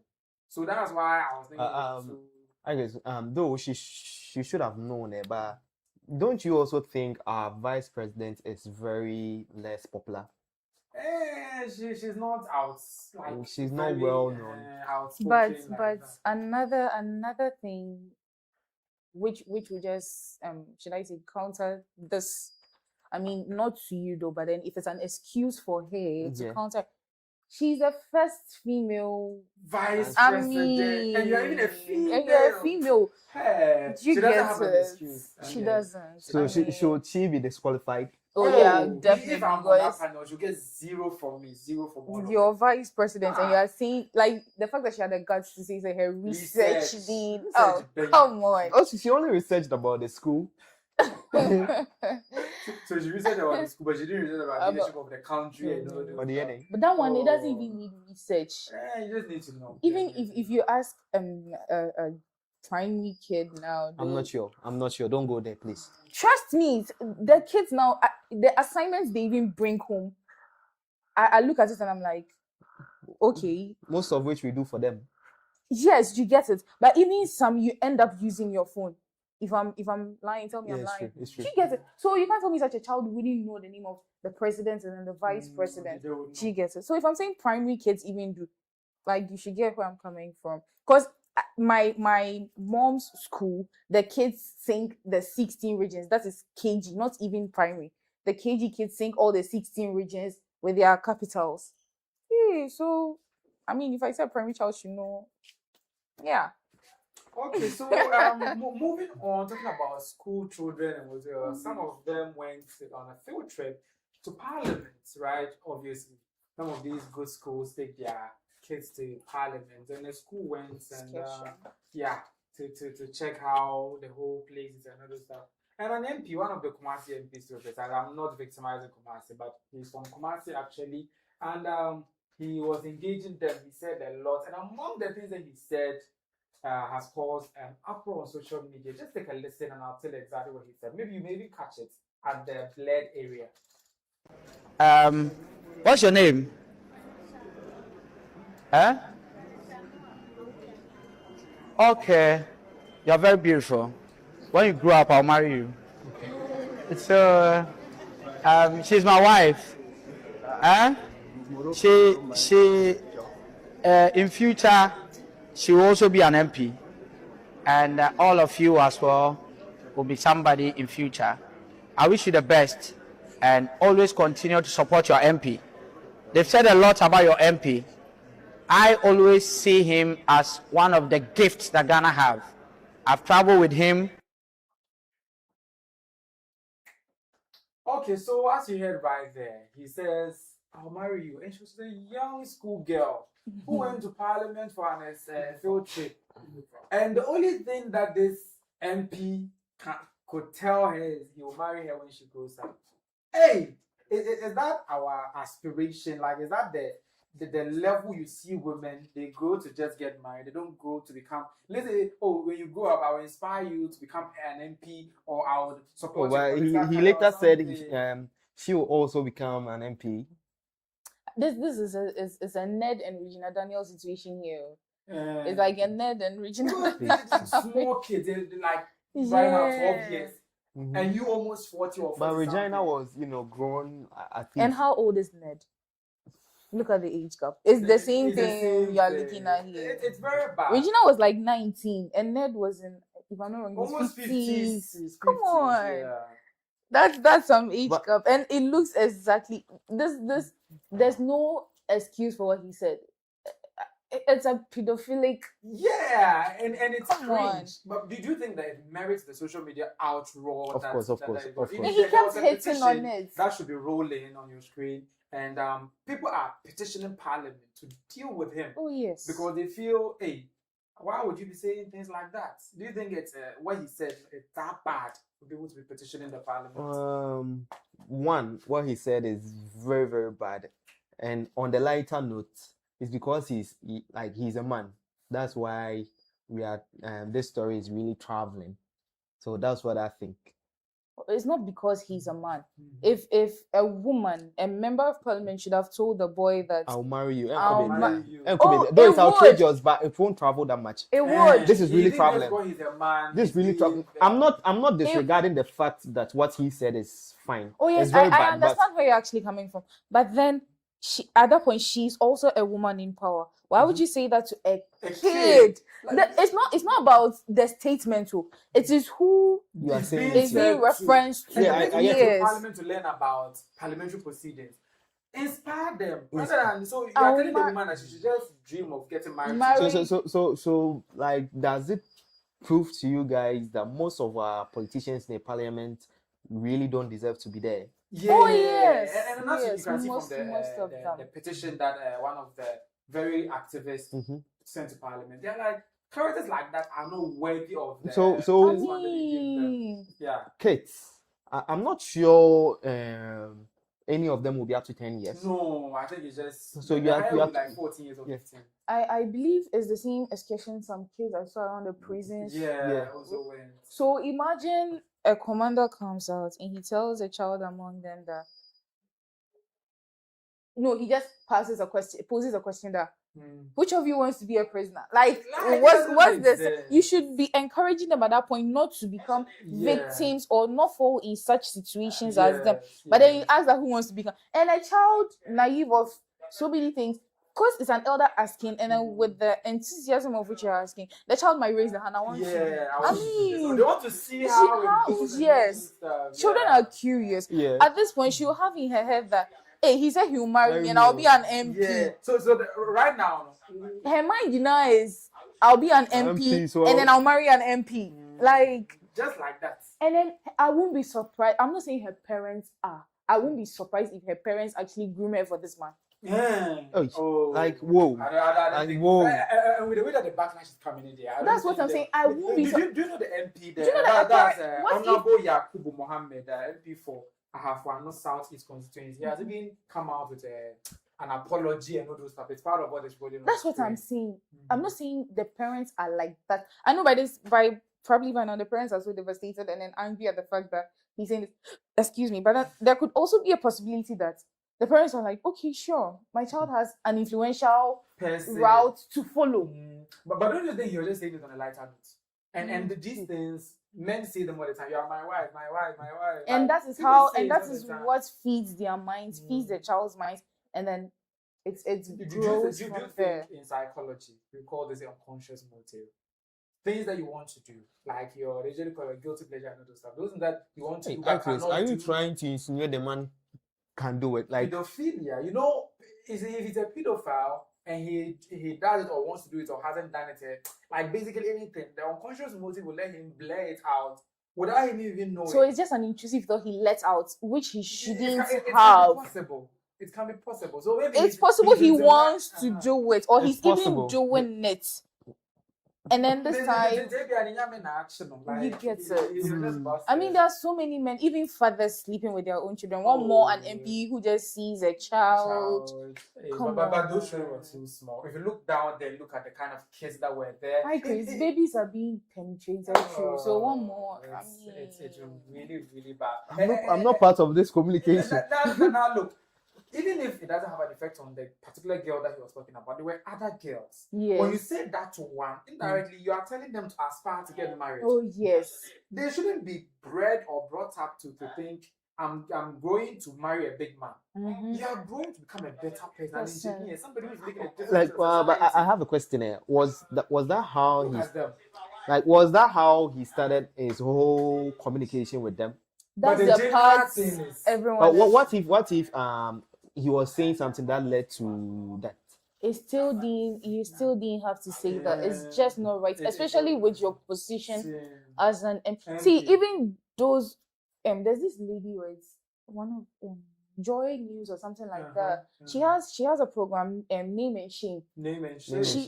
She comes out to criticize and then show people who lust over children and all of that. Whoa. A guy had a whole page for a particular girl. Yeah, is it a TikTok one? Yes. Yeah, I saw if even unknown people like random people on TikTok who pass statements like 4 years more, 5 years more, she's almost ripe, those kind of statements, and she comes out to shame them. Someone who should be helping advocate such you are saying you marry her. You marry her, saying it's really, really bad. Of course. We were saying it lively before. In 21st century Ghana world, it's just not right. It's very distasteful to tell somebody that grew up in America. Even look at the age gap. I mean, it's not plausible. It's not possible. Even if it's Bawumie's campaign, it is not possible.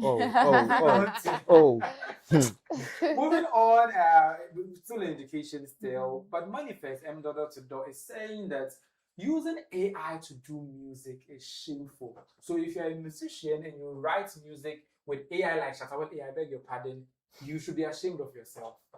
I'm not trying to downplay it. It's good for a lot of other things, you know, maybe for your show, etc. But I'm against it for the creative thing. Use AI for things like production. Okay, let's do the bass line, whatever. But making songs with prompts, that's terrible. You should be ashamed of yourself. Making songs with prompts, you should be ashamed of yourself. One day, do you make food with prompts? Hey, create a tomato. That's where we're heading. You people who are making songs with prompts. Yes, you can use technology to help you make music. I'm all for it. I'm pro technology. But if you're making solely by prompts, shame on you. Shame on you. You. I want to call out some people I've seen even in Ghana using prompts to do this thing. Letting AI write you whole songs. Where is the human involvement? Without the human involvement, is it art? It's just artificial. Maybe. Clip this one. Tell them. That I said they should be ashamed of themselves using prompts to make music. Can you name an AI song you listen to and you're like, oh? Yeah, some of them have almost deceived me. I was like, oh, this sounds like Georgia Smith. And then it's AI. Because somebody went to do a prompt and say, yo, do a song sounding like Cleo So and Georgia Smith. So they bought me.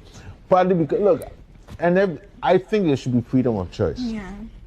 If you like AI music, it's fine. But it should be identified as such. Yeah. When I was younger, when music had explicit lyrics, they put a sticker, parental advisory. They should tell us if it's an AI artist. Then you have the option to decide if you like it or not. Yeah. Me personally, I would like to ban AI artists from my DSP. So they should. From the stables of iChris Studio, where bold ideas take center stage. For all the big conversations and bigger perspectives, Talk Chow Extra is the place to be. Talk Chow Extra, Ghana's first live podcast with a premier vibe. Okay, so yeah, he says it's shameful and all those stuff. Don't use AI for your music. Basically, he went on and on about it. And for this one, I made you watch the extended video and all those stuff. Rather unfortunate, one of our panel has been excused for reasons, very personal reasons. But basically, we are moving on with that. What do you think? Will you listen to an AI music? Of course, if it's good. If it's some good. AI tracks are very good. Have you listened to some before? Yeah, I've listened to some. No, not like the AI performing, but the AI, what do you call it? The AI writing the song or something. Oh, no. The AI writing the song is bad. But, you know, some people have talent that they can really write, you know, they can create melodies in their head. But to bring it out is hard. Yeah, it's not hard. Like, they don't have the talent to bring it out. They can't sing. That's why they are songwriters. They are able to arrange melodies and all that, but singing is a problem for them. So if AI is there to bring the song that they can envision out, what is the problem? So some AI tracks are. So you don't agree with M.anifest? I don't agree with M.anifest. When was the last time you had a hit? Hey, like no. When was the last time? Look at where you are passing. When was the last time you had a hit? But where you are passing, they have a whole truck a crowd. Hey. So I don't agree with M.anifest. Yeah. So basically, some AI tracks are very good. There are rumors that Shatta Wale uses AI to write his songs. Until it's proven, Charlie Shatta. And it seems to condone. He has posted videos recently about his fans saying AI, they are basically like. Charlie, if AI is bad, if technology is bad, we should still be using stones to light fire. Yeah. Well, that's by way of that. But would you use AI to write songs? And if somebody used AI to write songs or produce a song for you, would you listen? That's a major question, and Ghanaian renowned rapper M.anifest is saying it's a no for him. Moving on, the whole weed thing, is not ending anytime soon. No, in other countries, it's happening big time. Like, and they guys, not even weed, though. It's not marijuana, like what do you call it? Natural thing. This is cocaine. Cocaine, no. Take a look at this video.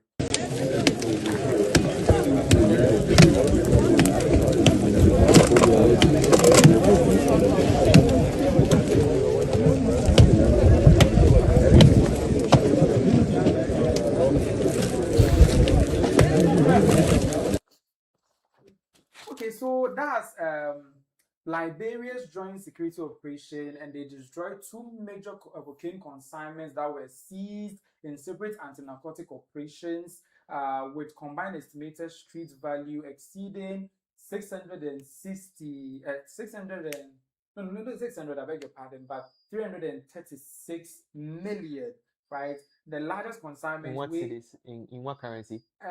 US dollars. And the largest consignment weighing 3,971 kilograms and valued at approximately 317 million. Basically, that's the value of the whole thing. And at the end of the day, if you look at the largest one, it's more than 19 million in value, and that's what they destroyed. And my problem is that all this money that they are breaking down, couldn't they have valued in such a way that they will use the money to do something better or something? Because it looks like you are betting money 336 million, and you're just destroying it. It's not sitting well with me. Is it sitting well with you? Oh yeah, it's sitting well with me. Cocaine is cocaine. It's bad. It's bad. No, the thing is bad. We shouldn't look at the monetary value. But can they use the cocaine to do anything better? So far, okay, I'll say my research also hasn't gotten there, just like our aspirant said. But it's a lot. Yeah, it's a lot of money, eh? But Charlie, I don't know if our producer can roll the video over again whilst I talk over it. Yeah. Like, can you see how authorities, as they claim to be, there's a Ghanaian saying that or something. I don't know if you can put it in English. Yeah, like you don't be in a mess and try to fix the mess. So you first of all get out of mess before you can fix it. I'm imagining how all of them will be high, like most high, after doing this. Because they are how do you call it? They are inhaling it. So the catalyst that they are using to cut inside the rubber, is it destroying the cocaine? Is that the effective way of destroying the cocaine? Though the news is a great news here, but look at how it came out. Very, very bad. Oh, but they're wearing nose masks. Nose masks, cocaine masks. What are you saying? It will still enter. It will still enter. Oh. They will inhale it. Oh, okay. So yeah, it's good. It's good. If there are other uses for cocaine, which will be good, I will support that. They should have used it for that instead of destroying it. I'm not really looking at the monetary value. Cocaine is bad, so it's bad. But with 336 million, oh my God. Hi Chris.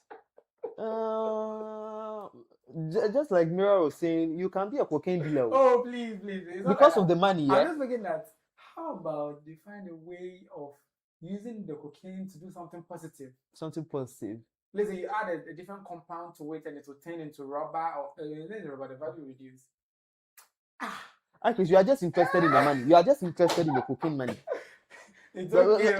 Don't repurpose the whole good idea. The FBI will be on my tracks. Me, I will never do anything. You are lying. Never. With this thing you are saying here. I will never. But if I had a way to turn the cocaine into money, like without it harming people, I would have done that. Or maybe they should have made them sell this consignment when they are like, stop. It's a lot of money. Hey. So was the kingpin? 36 million. Was the kingpin caught? Yeah. They were caught and they are being dealt with, and the consignment is also being destroyed. And moving on locally, like within Ghana, to the businesswoman by the name Teresa Shongbon was arrested by the police.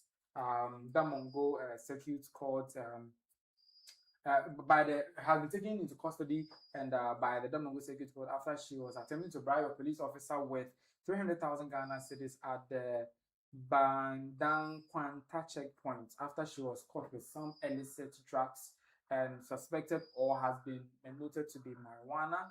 And this businesswoman was into possession of this suspected to be Indian hemp and offering the money to officers to avoid further action. While she denied the bribery allegation, she pleaded guilty of possessing the suspected narcotics, claiming they belonged to her brother in Tichima. The court remanded her into custody pending further investigations, and the case adjourned to 12 August 2026. Like from Liberia, we come to Ghana, and This is what a woman who calls herself a businesswoman, Mother Teresa of 40 years, is selling marijuana, Indian hemp. Man, she's a businessman, of course. Is that business? It's business. Are you sure? It's business. But I thought this weed was legalized some years back. No, it's legalized for industrial and pharmaceutical use. Okay. For industrial and pharmaceutical use. Maybe she's exporting to them. Usually you need a license. You need a license to be able to do anything. But on a more serious note, don't you think we should applaud the police officer for rejecting the 300,000? Yeah, that's a lot of money. That's a lot of money. And that means there's money did the business inside. Of course. Chris, are you interested in illegalities? No, because when this cocaine issue came, you are not tackling it from the aspect of the thing being bad, but you're just looking at the morative side. No, I said so then destroying 336 million this month. Why didn't you say they are saving this amount of lives? I cannot value the life part. But you are more interested in the money. So you are more interested in the money. But why are you making me look like I'm a gold digger? It seems you are making it look like such. Not. And you are making it look like if you are presented with such a deal, you would obviously. You know. But the way you are acting. You know me. Who knows me? I don't know you. Knows me. I will not do that. He doesn't. Like you look at him. He's even nodding. If I do it, I can never do that. Well, on the one despite applauding the police officer, we should also look into him. Maybe he took some money. Not taking some money. We should also look into him in the sense that I'm not too sure if their salaries are that great. So if he is rejecting such monies, maybe he's doing something. Yeah. Like maybe he's doing something that's like he has another source of income at the border. Not at the border, but he's doing something that's illegal. That's what I'm assuming. Hey. 300,000 is very easy. You see? To be honest. Yes. When I was doing it, he was saying, I'm a good video. But basically, So if you were in such a situation, will you, accept the money? Hey, so you let her. I will just catch her. You catch her. Quickly go. So how can you want to destroy the lives of our people when they use the business to do infused soul and the rest? No. I told them no. Straight to prison. I'll throw her into prison. You know what I'll do? You know what I'll do? How will you do? I'll take part of the money and still catch her. How will she be able to report or prove that I've taken her money? I'll take it fiscally. I won't make her send anything electronically that she will have proof over me. Yeah, so give me physical money. I hide it somewhere. You can't prove anything and still arrest you. Hey, wicked man,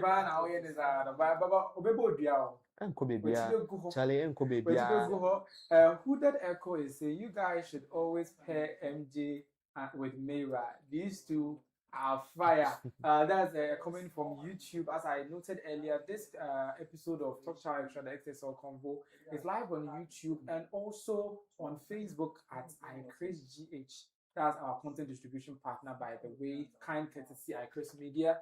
When you search at iChrisGH on every platform, you see it there. Also note that this conversation, this podcast, is on Spotify, Apple Podcasts, Apple YouTube Music, and Amazon Music. You'll find it there. For those of you who want it easy peasy, you visit the website iChrisGH.com/TalkChowExtra, and you'll be able to listen to all the podcasts on the feed that is on the website. Easy peasy, right? Now, apart from Spotify, Apple Podcasts, Amazon Music, and YouTube Music, you can also now find it all together at iChrisGH.com/TalkChowExtra. Yeah, do also check us out on all these platforms as we're about to take it large and in charge. Then there's been a constitutional review in Ghana. Like a committee was set up to look into the constitution and make possible suggestions for changes. And the first suggestion that they brought to bear was that president should pay tax. And the Attorney General says they are considering it. Watch this video. The government has also accepted the principle that the president should not enjoy tax exemptions by virtue of office alone. The president will pay tax on taxes on his salary and allowances, as well as the applicable indirect taxes on goods and services. The government has not, however, accepted the proposal to tax the president's retirement gratuity and pension, and the details of the president's tax liability will be worked out in the tax laws where such details belong. Okay, so they are taking they want, that means the president haven't been paying tax. They don't pay tax on their salaries and payments that they receive. And they said the consumer review said they should pay on their salary and also their external gratuities. That's the money that they receive when they go out of office. And the attorney general is saying that happens there. No, but when they are in office, they should pay tax. And I think, yeah, they should pay tax because if they pay the tax, they also feel like using the tax to do something good. Or what do you all think? Because I think that's hand in hand and something that is worth considering. So I think I'm in support of the president paying tax. They also made another suggestion about MPs, where they are suggesting that they should limit the number of MPs that the government can have to 60 in this video. There is the issue of ministers of state and the number of ministers of state, which is one of the very, I would say, thorny issues that has bedeviled our democracy for some time now. Government has accepted the proposal to cap the number of ministers, but instead of 57, as the committee recommended, government is proposing that it should be capped at 60. So it will be put into the constitution that the number of ministers that any president elected by the sovereign people of this country can appoint will be only 60. And they may or may not be drawn from parliament. Okay, so they suggested 57, and the government is planning to cap it at 60, and it's quite some good stuff, isn't it? And the last suggestion that I want to talk about is the 5-year term. According to them, usually the first year is for transition and all those stuff. But I think the main issue is the election year. Usually most governments don't do a lot in terms of real development in the election year. So now they are proposing it should be extended to 5 years tenure of office, and he explained it. The government has accepted a recommendation to extend the term of office of the president from 4 years to 5 years, with the term of parliament extended to correspond with this. Our thinking is practical. Under the current 4-year cycle, the early months of every administration are consumed by transition matters, and the final year is largely consumed by elections. A 5-year term provides a more realistic time frame for the formulation, implementation, and assessment of government policy. Okay, so they are changing the tenure from 4 years to 5 years, and this is the part that a lot of people are really buzzing about. They're like, 5 years, and some ignorant folks are thinking President Mahama wants to use it to extend his tenure. How ignorant can you be? Do you know that no law takes retrospective effect? When he was elected, his tenure was 4 years, so he must do 4 years. Some of you are on social media typing gibberish. I read some BS from somebody on Facebook, and the person was like, he wants to become Nebuchadnezzar or something. Like, what the hell? Like, you can maybe ask and we'll explain to you.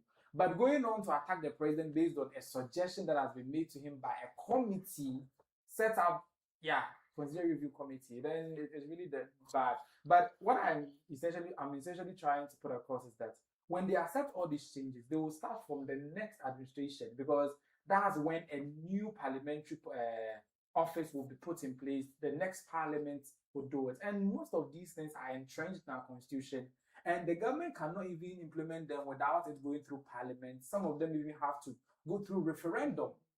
You would have to vote for it to come into being. So those talking a lot about it, have you seen them do referendum? Has it gone to parliament? Just because the AJ says they are accepting the recommendation, then you are beginning to use as a political, this one, we can't say, or support you. But this one, should you use it to talk like that? MG, should they use it to talk like that? They shouldn't, but in a way, I get why they are afraid. Just imagine the previous government being in power for 5 years. I saw another comment saying, imagine the government like Nana. I don't want to. But Omia would have still been mate. For 5 years. Years. So the government was like, it's very bad because of that. So because of that. So if the government is bad, That means you suffer for 5 years. Yeah. But on the flip side, it's a good initiative. I think they want to bring to make up for the losses in election year and transition period. Yeah, because mostly the first year is for administrative stuff. The transition. Yeah.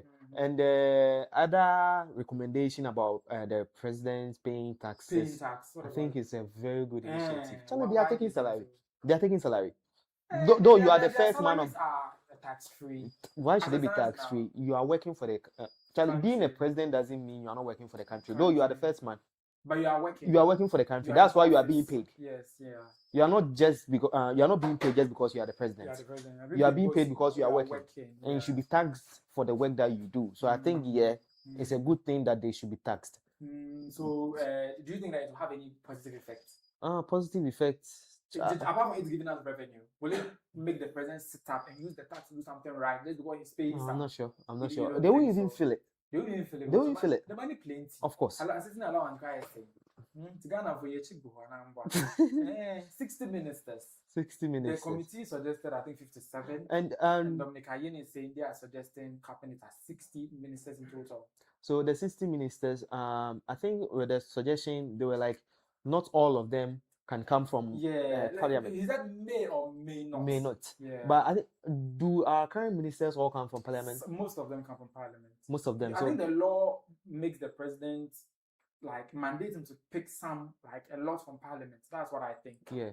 So if this is to come into place, I think we will still have the same thing. The thing is that previous government did about 100 ministers. In the current that did less than 60. We can have 120. 120. 120.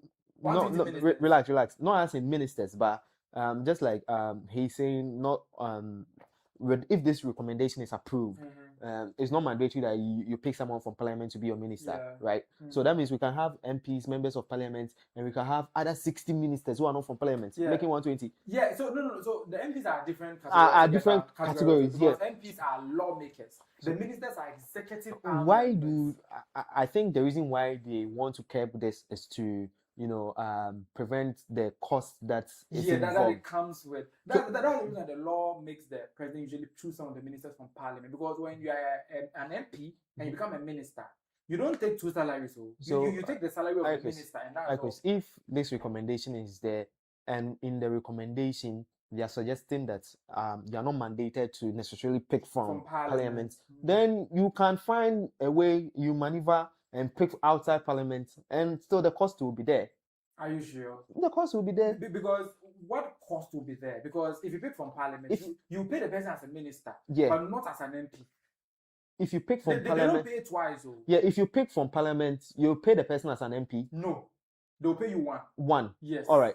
That's the reason why the so let's say encourages the president of the day to pick more from parliament.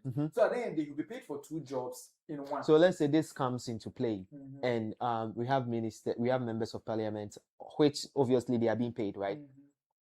And what if the government who is in power, the government which is in power during that period, decides not to pick from parliament, but pick from outside. That means a totally new 60 people. Being paid. That's the 120 I'm talking about. Yeah. So it means that when they make it the 60, they should still mandate the president to choose from parliament. Like most of them from parliament, rather than just how they stated it in their recommendation. They are making it very vague. Yeah, because they said may or may not. So then I can come into power and decide, okay, I'm picking all my ministers outside parliament, so that those in parliament can focus on making laws like and all this stuff. And truly too, MPs are legislators. Ministers are executive people. Some are not even cabinet ministers. They go and sit with the president and all those stuff. So the only thing when the MP becomes a minister, and it doesn't really sit well. Or what do you think? You have a point though, is because like you are giving the person multiple tasks to handle, which is because lawmaking is in the first place very difficult, very tedious and all that. The debate and while the person is handling, that's why they also have officers and people under them that support in their ministerial works. They have deputies. I think some of them have two, some of them have one. But I think I'm still in support of them the government picking most of the ministers from parliament. Parliament. But if they make it very vague, Charles Kadie will still be there. Okay, moving on. We are done with the serious stuff. Let's do a flip side. Azigi text. You know Azigi, right? Every time, somebody Azigi drop it, you go watch.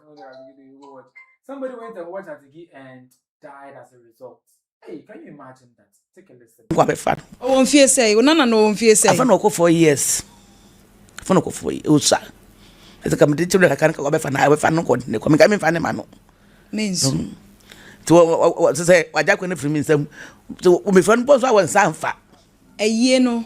Na echegu. Ai. Kwa dampa no so no. Nes okohwe azigi o monhwe yi o mo amochicha azigi na mo ni jinkrofo azigi hu no okohwe azigi ana nipa na boni duama na ewu no mo ni jinkrofo azigi hu obi azigi ba mutimutina hu obeyi na da so fefefe obeyi ni fefefe mami mensu mo mrani tissue mami azigi okohwe enti ababa we ni ho so obi azigi aba phone so mami fa mani hwe bi Musolia obi azigi ba.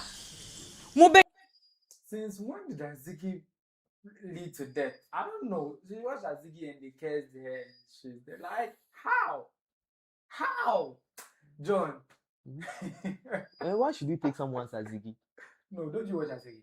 I don't watch Azigi. Hey! Please, should I show your you can. Should I? You can. Should I? You can. When you take my Telegram, the only thing you see is Manchester United.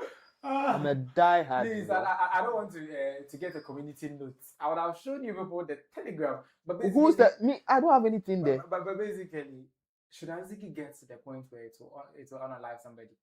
How would he even get there in the first place? Charlie, serious work is involved in the thing, so is involved in what? She watched somebody's Azigi and the person cares her and she died. How? So why should you watch someone's Azigi? Just like the radio presenter, the DJ K. Yeah. So paid. Do you know? Allegedly paid the person not to post the video. Yeah, he was. The person was blackmailing him for some time. So and still posted. So eventually, and I've come out begging people, oh, don't watch my video, don't go and watch my thing. And still you heard me begging you and you still went and watch. Then you're not bored, yeah. They are bored, yeah. You think the gods are there, they don't judge. When I was begging, you didn't listen. But I think if you didn't want to go to watch, why did you record it? Oh, but some people choose to record for private viewing, but it ends up becoming public. When it becomes public, we are the members of the public who watch it. But I'm not sure Azigi can take someone's life. Watching someone's Azigi. But she said her daughter is. I'm not sure. Thanks to Azigi. Thanks to Azigi. Due to Azigi, I'm not sure. So you don't think it's Azigi? I'm not sure it's Azigi. It's something else. It's something else. Maybe it's a coincidence. Coincidence, yeah. Well, let's move on. And talking about prosecutions, Wontumi has been 20 years. It's still standing trial. A lot of things are still ongoing and other stuff. But another one that was prosecuted a long time ago, and she had run to the UMAT letters and was extradited this year to come and face or take up her sentence. All of a sudden, the lawyers took the same case that had been done and dusted, for which reason authorities of the states extradited her because they saw evidence in the case and they knew it was a right, this one. All of a sudden, the Court of Appeal is saying Sedina Tamaklo has been acquitted. And we are not getting it. We are like, how is it possible that the former CEO of Maslow, despite being convicted for years, and she actually eloped and she was brought back recently, lost, how do you call it? She has been freed by the Court of Appeal. People have been saying that it doesn't look good on the government, and it looks like since Sedina Tamaklo is an NDC, her government is in power and they machinate the whole system to free her. But the Attorney General, Dominic Ayina Kuritinga, is like, no, we as an NDC government, they, by the way, I'm not part, I'm a Ghanaian, they would appeal the case, or they will make sure they will open the case again and make sure Sedina Tamaklo, the former Maslow boss, is prosecuted when he said it in a video and that he explained whatever the case is and all that. Prosecution to file opposing the appeal, because we believe that the High Court judgment had merit. Now, with this judgment, I have also directed the Director of Public Prosecutions to file a notice of appeal and apply for stay of execution, meaning that if the stay is granted, the status quo will prevail until such a time that the Supreme Court has had time to review the appeal and then made a determination. So that is all that I can say for now. I have a soft copy of the judgment. I'm yet to peruse it and then come to a firm conclusion as to what will be our grounds of appeal. But I want to emphasize that I believe that the judgment of the High Court had merit and that the United States District Court that extradited her to Ghana had a basis for making a determination that she was the proper subject for extradition. And that is all that I will say for now. So yeah, as you heard right there, it's the government's lawyer, or that's the government's accountability series, by the way. And with Dominicana Putinga, when he wants to prosecute you, they really go all out. You see how they did with Wontumi and all those stuff. So people are thinking, because Wontumi is from the other side of the political divide, that's why they're going hard on him. But from the way that our Attorney General is talking, MJ, don't you think he's just as serious about the former manslaughter judge facing justice rather than they finding a way to free her since she's an NDC member? I think he's serious about she facing justice. But when Mira was here, I made a comment that in Ghana, it seems when you have money, you have a cheat code of going to prison. Yeah. So that's what is involved in this whole situation, because there's money. If it was an ordinary person, it wouldn't get where it's getting to. How did she get prosecuted for years? Yes. She eloped to the US, stayed there for God knows how long. And finally even we get her to extradite her, then the court acquit her. How? So even to get extradition, you have to prove your case there. Yeah, I think he mentioned in the statement. So they were able to prove. So how are they? And don't you also think our court system is so easy? Rigged. Yeah, it's easy to manipulate. Yeah, it's easy to manipulate. Yeah. Because she's being released because a judge is passing an order for her to be released, right? Yeah. So we should also blame our court system. So I don't think it really got to do with the political party in power or anything.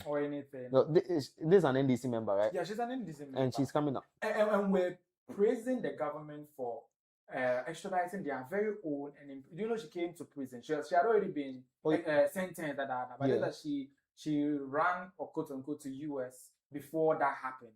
And now this government, which is her own government, continued the work to extradite her back and put her in prison. So if she knew she wasn't guilty, why did she run in the first place? You see, so the whole thing. So I think that the Dominic Hayene is very, very intelligent lawyer. That man, if your case go with him, you are there though. He will follow it till.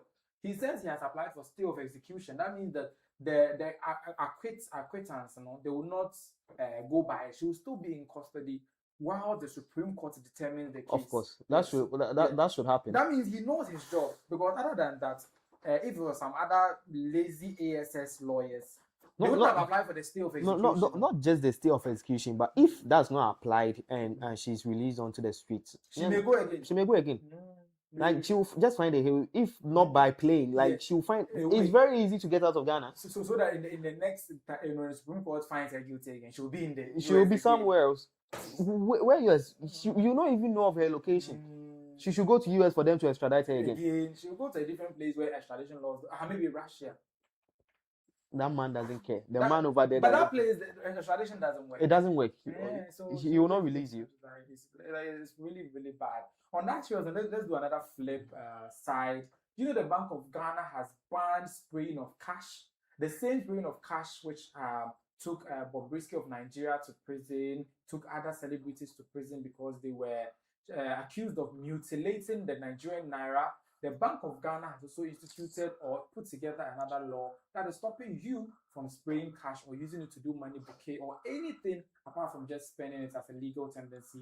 Here's a rundown. Okay, hold on a minute. Did the Bank of Ghana literally and officially cancel our favorite party flex? Yes, they actually did. If you are planning a wedding, a graduation, or a weekend party anytime soon, you need to hear this before you end up on the wrong side of the law. The Bank of Ghana has dropped a stern warning, reminding everyone that spraying money at weddings, funerals, and parties, as well as making those aesthetic money bouquets and hampers, is completely illegal. It's not just about the bouquets, guys. The central bank is drawing the line at everything, scattering banknotes on the ground, dancing, stepping on them, using CD notes for artistic displays, decorations, fingernail designs, or jewelry, tearing, crumpling, staining, and writing on our legal tender. Why are they moving like this? Simple. Printing and minting currency costs the country a massive amount. It costs the country a massive amount. Some of the things that she was mentioning, you've done this before. Which one? So you should be arrested. Which one? Scrambling the money, writing on it. I haven't written on money before. Hey. Hey, Charlie, why you seen inside the writing on money before? Because Bank of Ghana. Oh no! It's something I haven't done. It's not like Miss Ru. Are you sure? It's nothing I haven't done. But at done. the graduation, you were with a money bouquet. Charlie, who gave the me money money bouquet? bouquet? Should I show them the photo shoot? Of course. Hey. What graduation? Of evidence full everywhere. Which graduation? University graduation, money bouquet. Then I was blessed though. Ayo, so he's denying it, but only the go. But the Bank of Ghana has now instituted it because printing of the money is very expensive. Let's say to print one city, you need like 10 cedis to print one city. And you bring the ones and people are destroying it. And then it's costing the government 10 cedis to print one city. So it's a good move, but how to enforce it is very difficult because are you sure? Charlie, how will in you... Nigeria they've arrested people, but Risky and Co went to prison. You know, only if you do it and it come on cameras. Yeah, some people can do it and no one will record it. And one of these days we'll see somebody spraying money, the next moment they've arrested the person. But how does spraying money? You spray if people don't step on it, it doesn't destroy the money. But then you sprayed it. Why did you leave it? It's a legal tendency. Why would you do that with it? I have a lot of money, so Charlie, I'm showing that I have a lot of money. Even the other people's dollar, people use it to do whatever that they want. Of course, but are you sure it's the real dollars they use to? In the music video. Because if you watch Mr. Beast's video, like there are a lot of things they do to the money. And I'm not sure. And even they have the mint, so royal mint on. They have the mint, so they don't care about this printing. They print it themselves, but we don't print our money. But should it be a case that because we don't print our money, so we are introducing these laws? It's because we don't print our money. That's why it's expensive for us. For which reason we need to guard our money. So if we can, so then we should find a way of printing our own money. Hey, we should bring our own mint here. One thing about the mints, the minting of the money or the mints, basically, that's a place where money is made. Is that the whole country, legal tendencies, and I said the whole world, those are the places that monies are supposed to be made. And it has been monopolized. If you make it any other place, it won't be accepted. As a globally, it won't be accepted. Imagine you printing your own money, then you cannot use it to buy $1. You cannot use it to do anything. I get you. So they've monopolized it, just like the way that in the whole world, the UN, only a particular set of countries are part of the UN General Security Council. It's monopolized. Yeah. I get you. But so where does Ghana print currencies? It should be in the UN, yes, or UK. But both of them have the mint, so yeah. Even so if they can have it, so if they can, why can't Spain has it? UK has it. So why can't we have it? I said they've monopolized. They run the world. They're the superpowers. Charlie, you've gained your independence. So why can't you gain that? So we should set up our own. If we can do that, the why Bank not? Of Ghana. Mm-hmm. They just have to. So we'll call it the Gold Coast Mint. So if they are afraid of Ghana printing a lot of money, they can have people here supervising over stuff rather than we going to them to print our money, which will cost us more. The machine needs to know will you produce it. You procure. The money that's costing you more to print, you can use those monies to procure them into your country. So if they are worried about us printing more into our country to just be given to people, they can have people to supervise how we print our monies.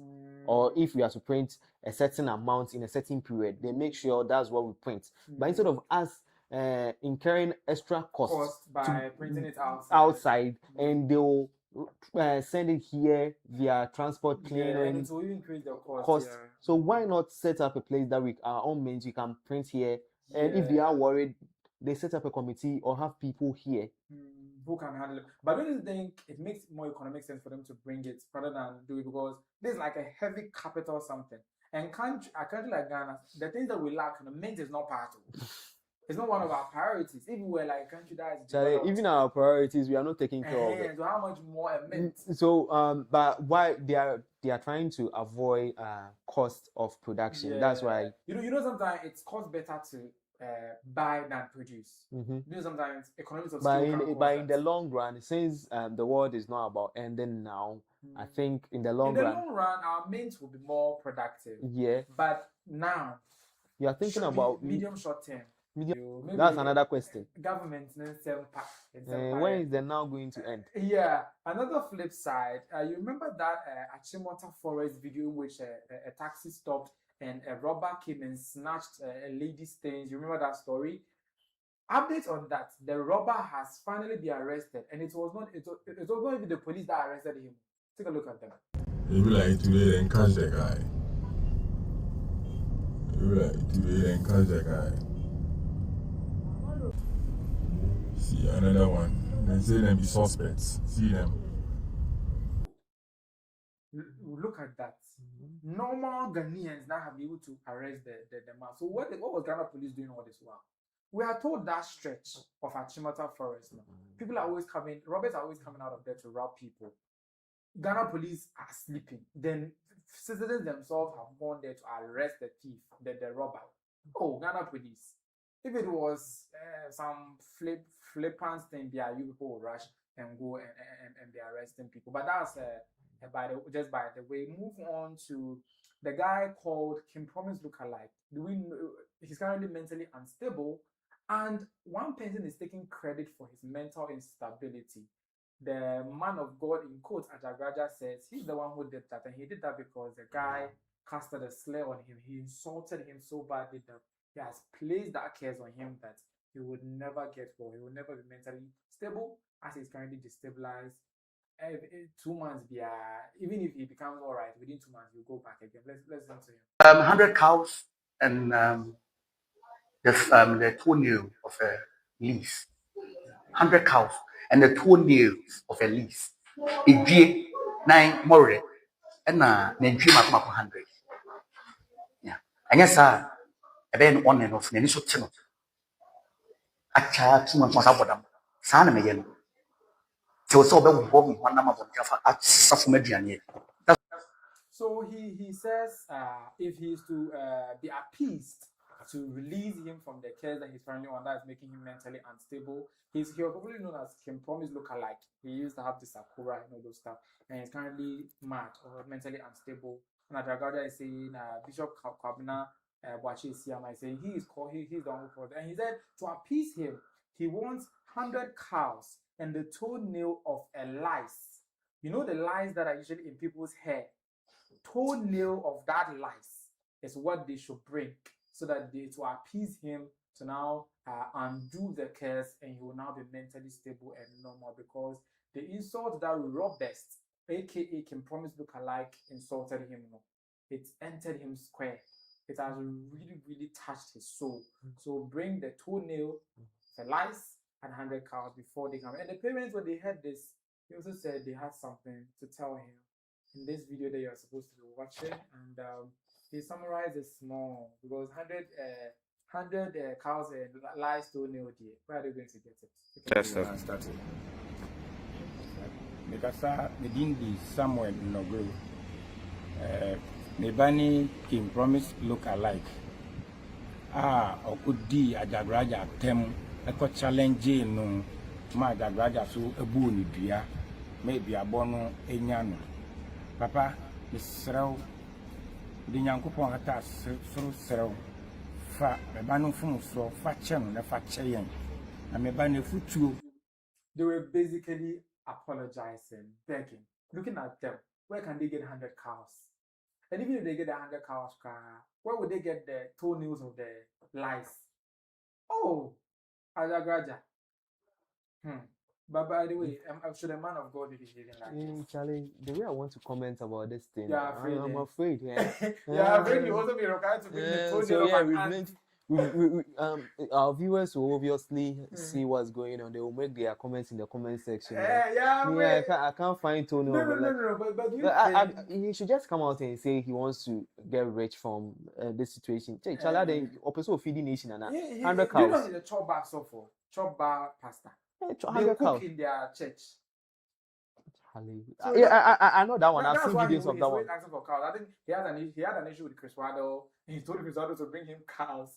And Chris Waddle was like, "Yes, Jesus' blood wasn't enough. They now want blood of cows." So you see, what he's trying to say, it's obviously impossible that who can promise lookalike can bring those stuff. So just tell the person, I will not forgive you. But as a pastor, should he say he will not forgive them? So as a pastor, should he be doing what he's doing in the first place? That's why I don't want to, I said, yeah, but see, come on, so say it. Let me move on. Bastard Boys posted a video earlier in the week about the condition of fishmongering in, I think, Tema Newtown. It was really, really, really bad. Now then, the video went viral and consequences happened. Take a look at Bastard Boys' video. What kind of self-destruction are we causing to ourselves? Look at us. Ball and ye, and I'm near. Ball and ye, and I'm near. Food and Drugs Authority. Good afternoon, sir. Hey!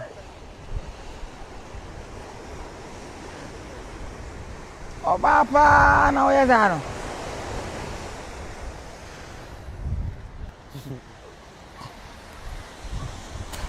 Hey! Shari, how do you work as a environment? It's a crime. Then you say, a higher figure too. Mommy, good afternoon. Me ring nampa, but me who ya ya mama raho. Tie ti min to roba kese bi fanse woni en fa nam ni nguso. How? Fish ahoro aye no wahade abakro mama nipa to adi no. FDA, good afternoon, sir. FDA, good afternoon, sir. Now, so your environment need. In the extended version of this video, you see the very, very unhealthy, filthy, infected nature of the place that they are mongering these fishes for the Ghanaian market. And you ask yourself, what is the FDA doing? Of course, he called on the FDA multiple times. You can find the full video and watch. And the Tema Metropolitan Assembly moved to action and started confiscating several baskets of these salted fishes. And it happened this way.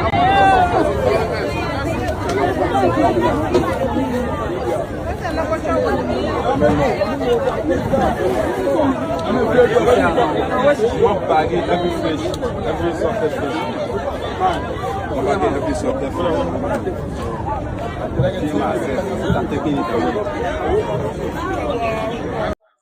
So as soon as the video started rolling, my video was like, what is the Tema Metropolitan Assembly going to do with these salted fishes? And is it that they weren't aware of this situation in Tema Newtown until Bastard Boys posted that earlier video? Sometimes let's not be hypocritical. Let's not play ostriches. We know that's what they've been doing for God knows how long. Is it that you build is it an abattoir or something for them to do it and do it better? Because in another video that Bastard Boy posted comparing Tema Newtown and Jamestown way of doing fishes, you realize that Jamestown, they have a silo or an abattoir where they take care of these fishes. And it's very fresh and nice. That video is there. I wasn't able to add it, but you can go and find it and watch. You should be doing some of these things, not just confiscate, because you confiscate it today, the river or the sea is still there. They'll go and still pick new fish. And do it the same way. And that's very unhygienic place now. So I think this is neither here nor there. But of course, they wanted to do something to present something for the optics. And I think when they were doing that, some of the parents or the women who were victims had this to say.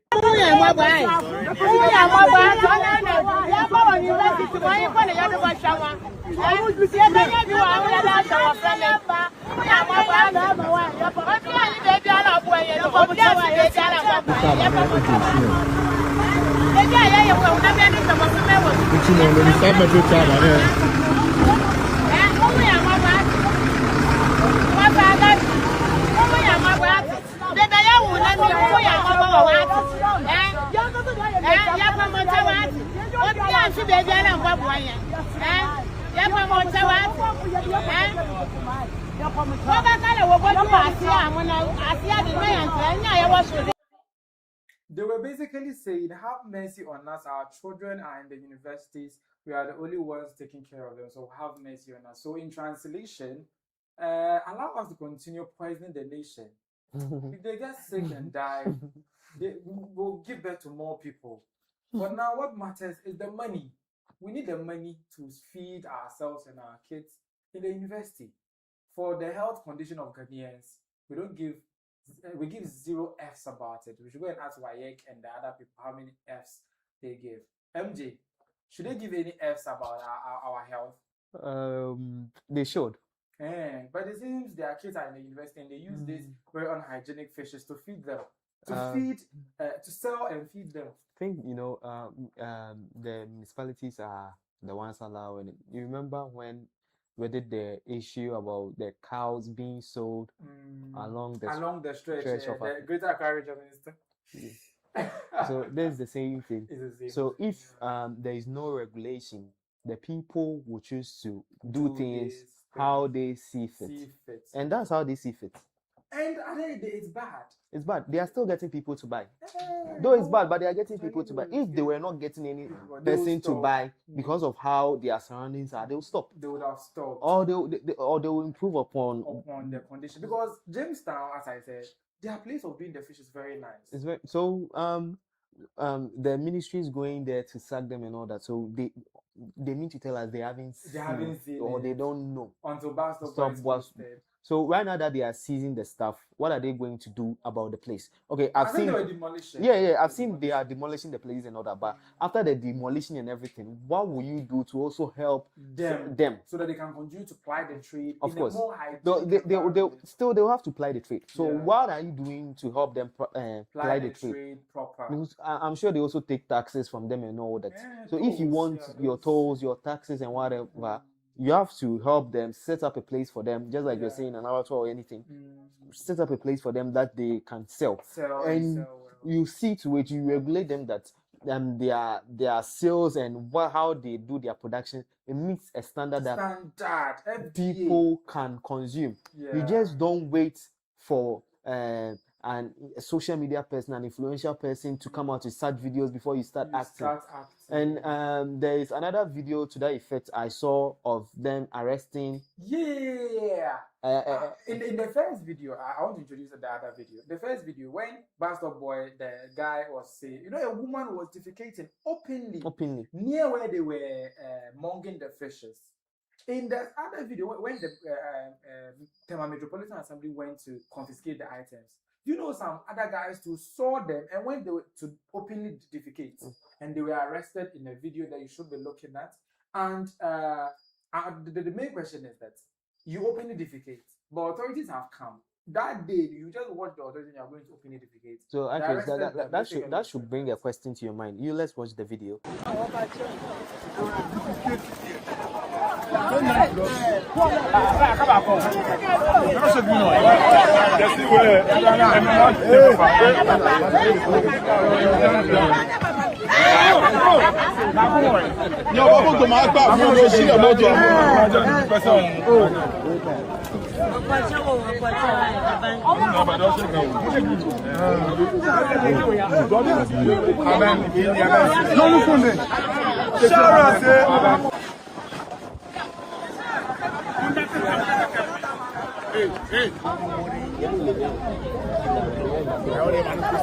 Don't push me like this.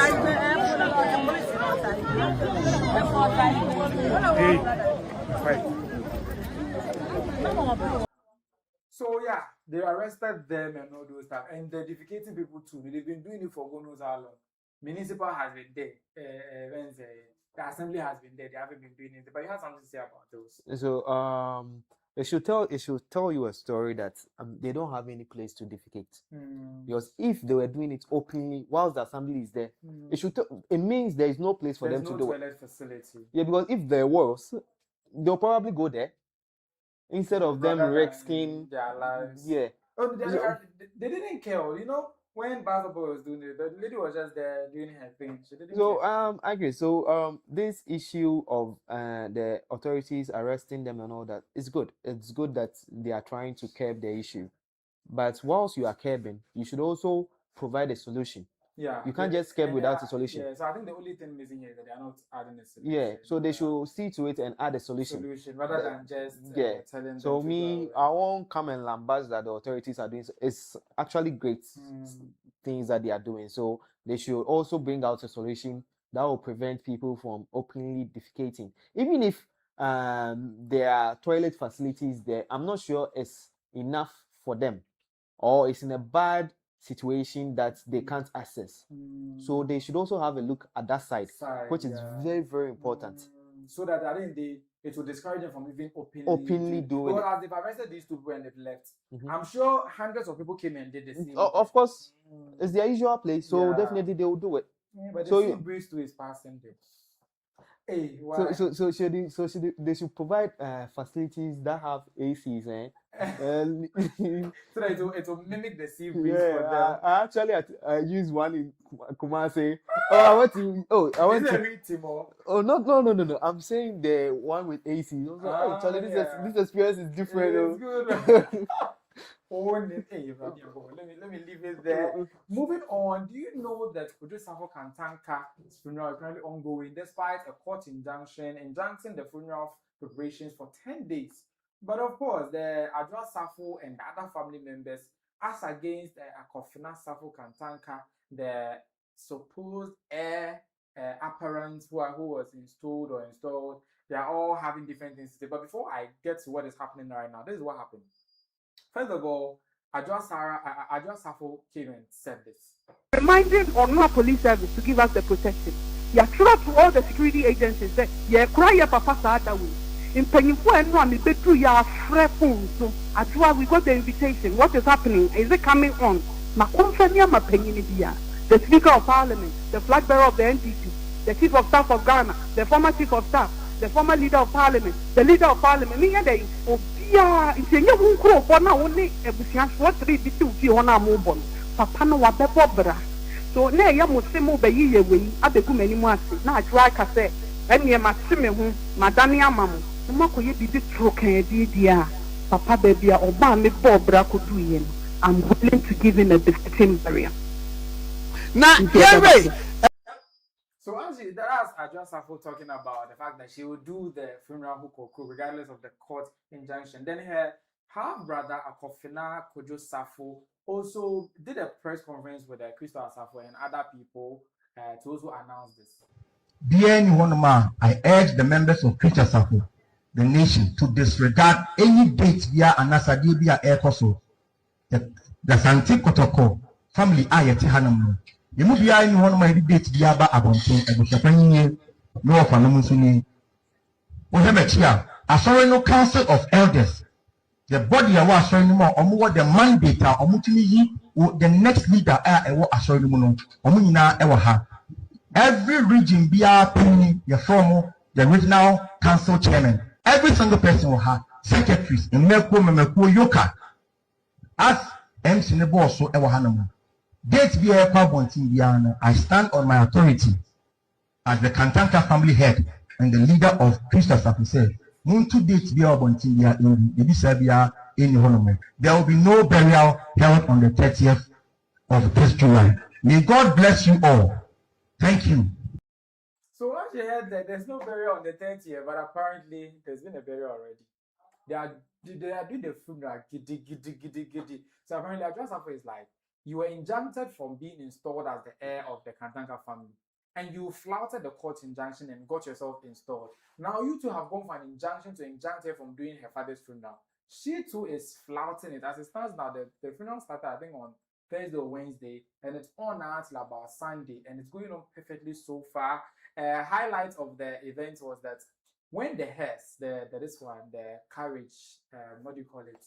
The pallbearer's card, or the car that usually has the hearse card. The hearse car, yeah. Yeah, that is supposed to carry the body, You know that they camouflaged it. They had picked Apostle Kojo Safo in a different car, in a pickup, and left with the body. and they placed the transition hearse in front of the transition funeral home, the funeral home organizers, to confuse Akofina and his people that that's the car that they were going to put the body of Kojo Safu in, so that when the car comes out now, they will confiscate the car and take the body and go and do their own funeral.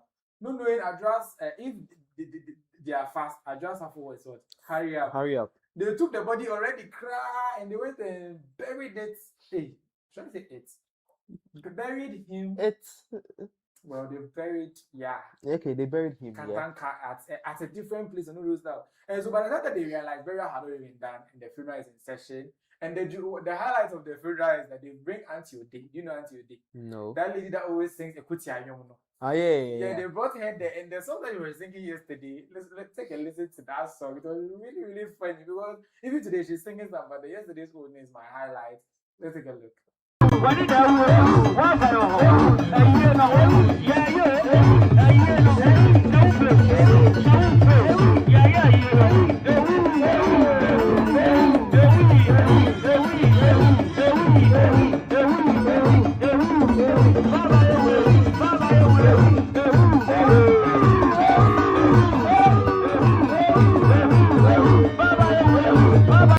You can find the extended version of this video online and you would have a good laugh because this woman, I don't know, when it comes to distance or diss songs, all the rappers in Ghana go to sleep. This woman, I don't even know, when they hire her to come and diss at funerals, do they sit her down and brief her on let her in on the family's skeletons and closets and whatsoever?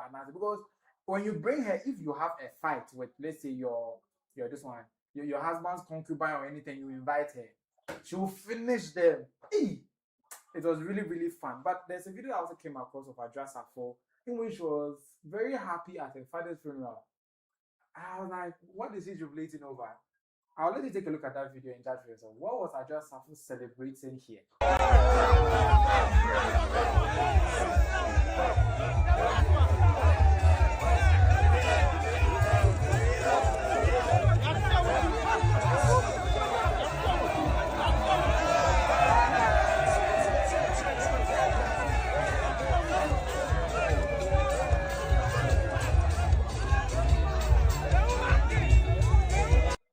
So at the funeral, all the family members, as we all know, are on the side of Agradaa Safo, and all the church members, the council of elders, are on the side of Akofina, the one that was installed.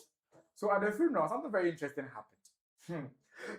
The chairs for the what do you call it? The children of Safo Kantanka, Kojo Safo Kantanka, Apostle Kojo Safo Kantanka. They were given chairs, and the chair that Agradaa Safo reserved for Akofina, her half brother, who she's now in bad talking terms with, and they are always going back and forth, and they were shooting and all those stuff. Do you know she gave him a chair very near him? So Israel Kojo Safo Akofina Kantanka, his chair was just near her. And his name was on, everybody's name was on the chair, by the way, and his name was on it. So people were now like, you are Agradaa Safo. You know that you and your brother, you are not talking. You are fighting. If you are to give him a chair at your father's funeral, should you put the chair very close to yourself? You just want the man not to come and answer them. Because this one, I was thinking Agradaa Safo was doing something. So one thing we should look at is the Christo Asafo people. They went to where the man's statue has been erected and they were doing something there. In another video that we should be looking, we'll be taking a look at it in a few seconds. Then the place that of his burial, we'll take a look at it before we wrap this up.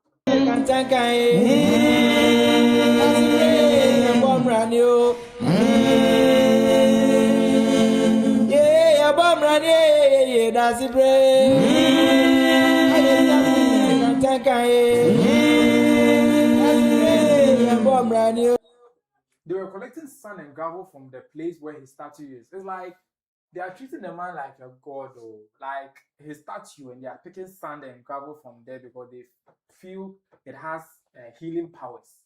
It is their god or something like that. But talking of their god, quote and unquote, who is now mute and is being laid to rest, let's look at his final resting place.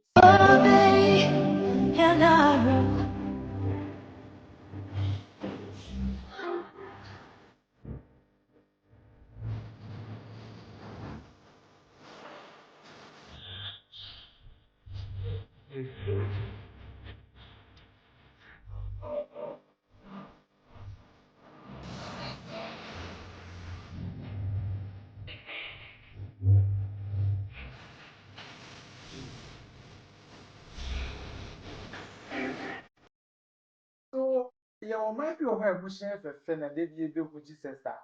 And then I can come in way. I don't know.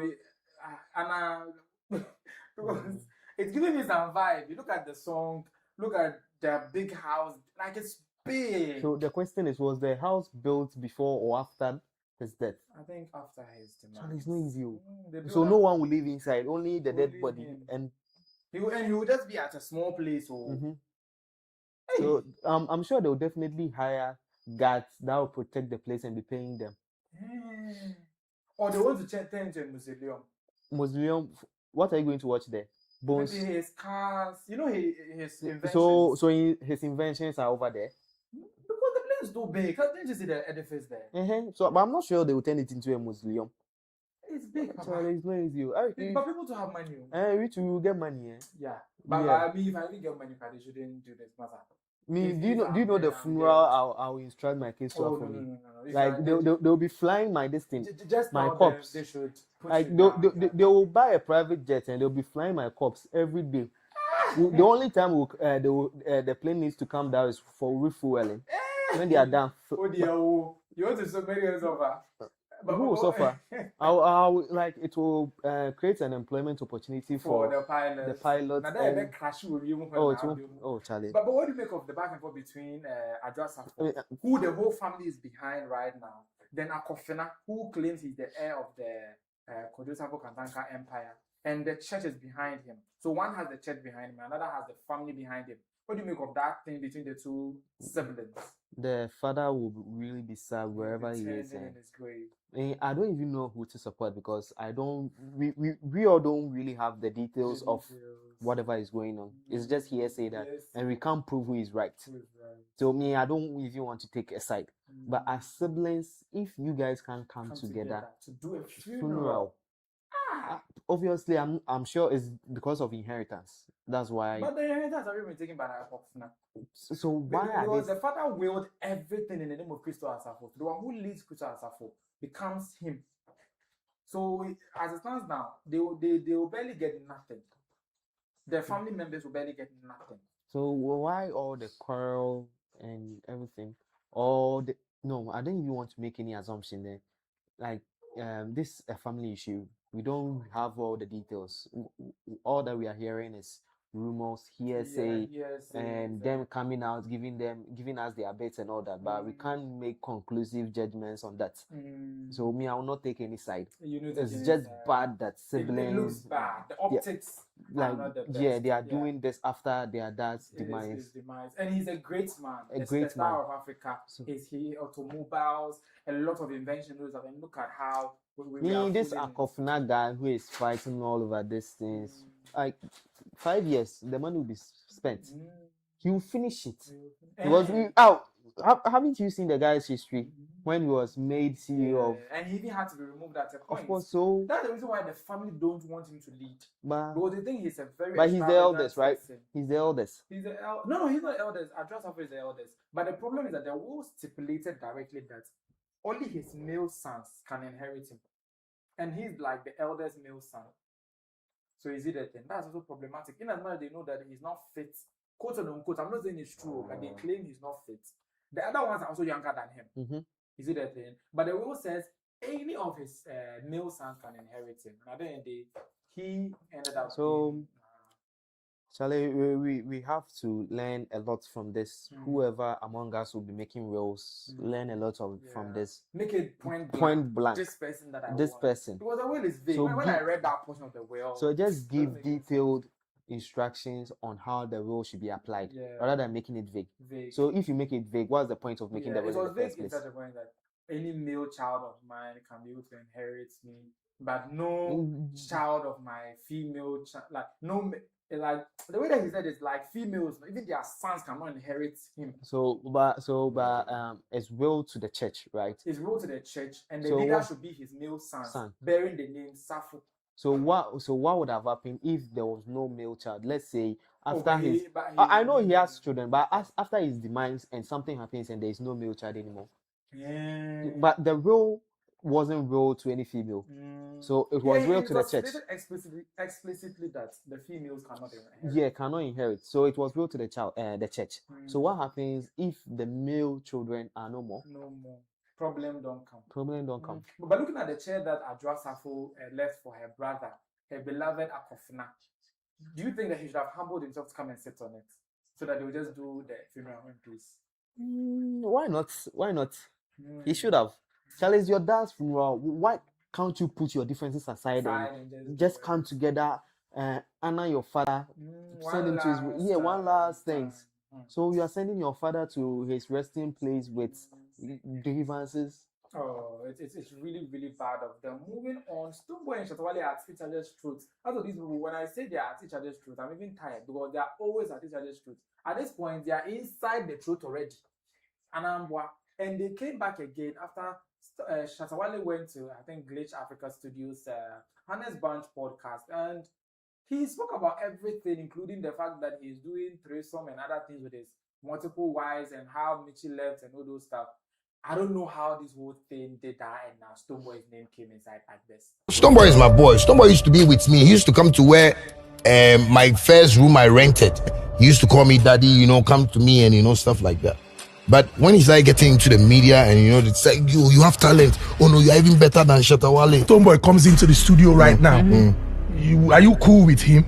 I'm cool, but he can't watch me. He can't look at you in the face. No, he'll fall down. Wait till happen. No, like my spirit is too big for him. When you meet people that their spirit is too big, you understand me? And me, I'm too confident. You understand me? I'm not the fake type. You understand me? But with things he says, he doesn't follow it. You understand me? And me, things I say, I follow it. When we say we are coming to beat you, we are coming to beat you. We are not coming to play there and coming to ask you what is your name. You understand me? So he knows me well like that. And with things he has said, he feels if he meets me one-on-one. You see, Stonebwoy, I've been telling people, like sometimes when I see him, I feel bad, because I feel like he hates Samini. He doesn't want, and Samini will be bigger than I say, which bigger we are talking about? You boy don't know. Now Samini is no more. The next thing is... Okay, so you say things, you follow it. That means that if you are coming to be, when Stonebwoy won the TGMA, VGMA back then, and you're going on stage, you're going to beat him on. You're going to beat him on. Are you? But by the way, before I even continue, who went and reported me to Shatta Wale? And I've been blocked. When I was doing this story, I couldn't get Shatta Wale's reply because I've been blocked. And if you block me, I won't go onto your Twitter and go and find your side of the story. So those of you who are coming to ask me that why is Shatta Wale's part of the story not part of the story, he has blocked me on Twitter, now known as X. So those of you who went and reported me to him, you are to blame because I won't go on his Twitter and get any news and come and put. When I went, I saw Stonebwoy's own. So I'm bringing Stonebwoy's own. Jejely, Stonebwoy, after that video, came and said, the last time you saw me, you hugged me like an obsessed woman. Aren't you tired of lying? Producer, let the thing roll so that they will know that I'm not lying. Stonebwoy came and said that, and he posted a picture of this one when they were hugging at the, I think, Ghana World Cup fundraiser. That hug be that you're seeing right now, yeah. He posted that video, and at the end, he's just hitting back at Shatta Wale. He also came back in another obsession, like a big one. This one, he was making an assertion against Shatta Wale that you, Shatta Wale, man way the kiss man. What do you call this one? And that one, there's a video to that effect. There's a video to that effect. That picture, like the picture that you're seeing in the overlay, there's a video to that effect that you are supposed to be watching in a bit. Look at the circumstances under which he kissed the guy and judge for yourself. Is it an innocent kiss? Is it a Judas kiss? Is it a bromance kiss? Or it's an amorous kiss? God bless you. Very short one. So looking at this kiss, is it which of them? God bless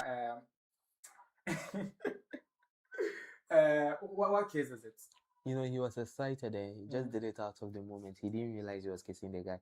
That's I'm thinking for him. That's what maybe that's the story he will come out and say. He didn't realize he was kissing the guy. No, like he was too excited. Do you remember the Spain coach issue Like there was when he kissed the athlete. Yeah. Yeah. So true excitement, just like that. Excited about what? Yeah, in the studio, excited about what? Maybe he has just dropped the banger. He has dropped the verse that he thinks is crazy. And the adrenaline rush made him. Yeah. So I'm saying what obviously he will come out and say. Yeah. Yeah.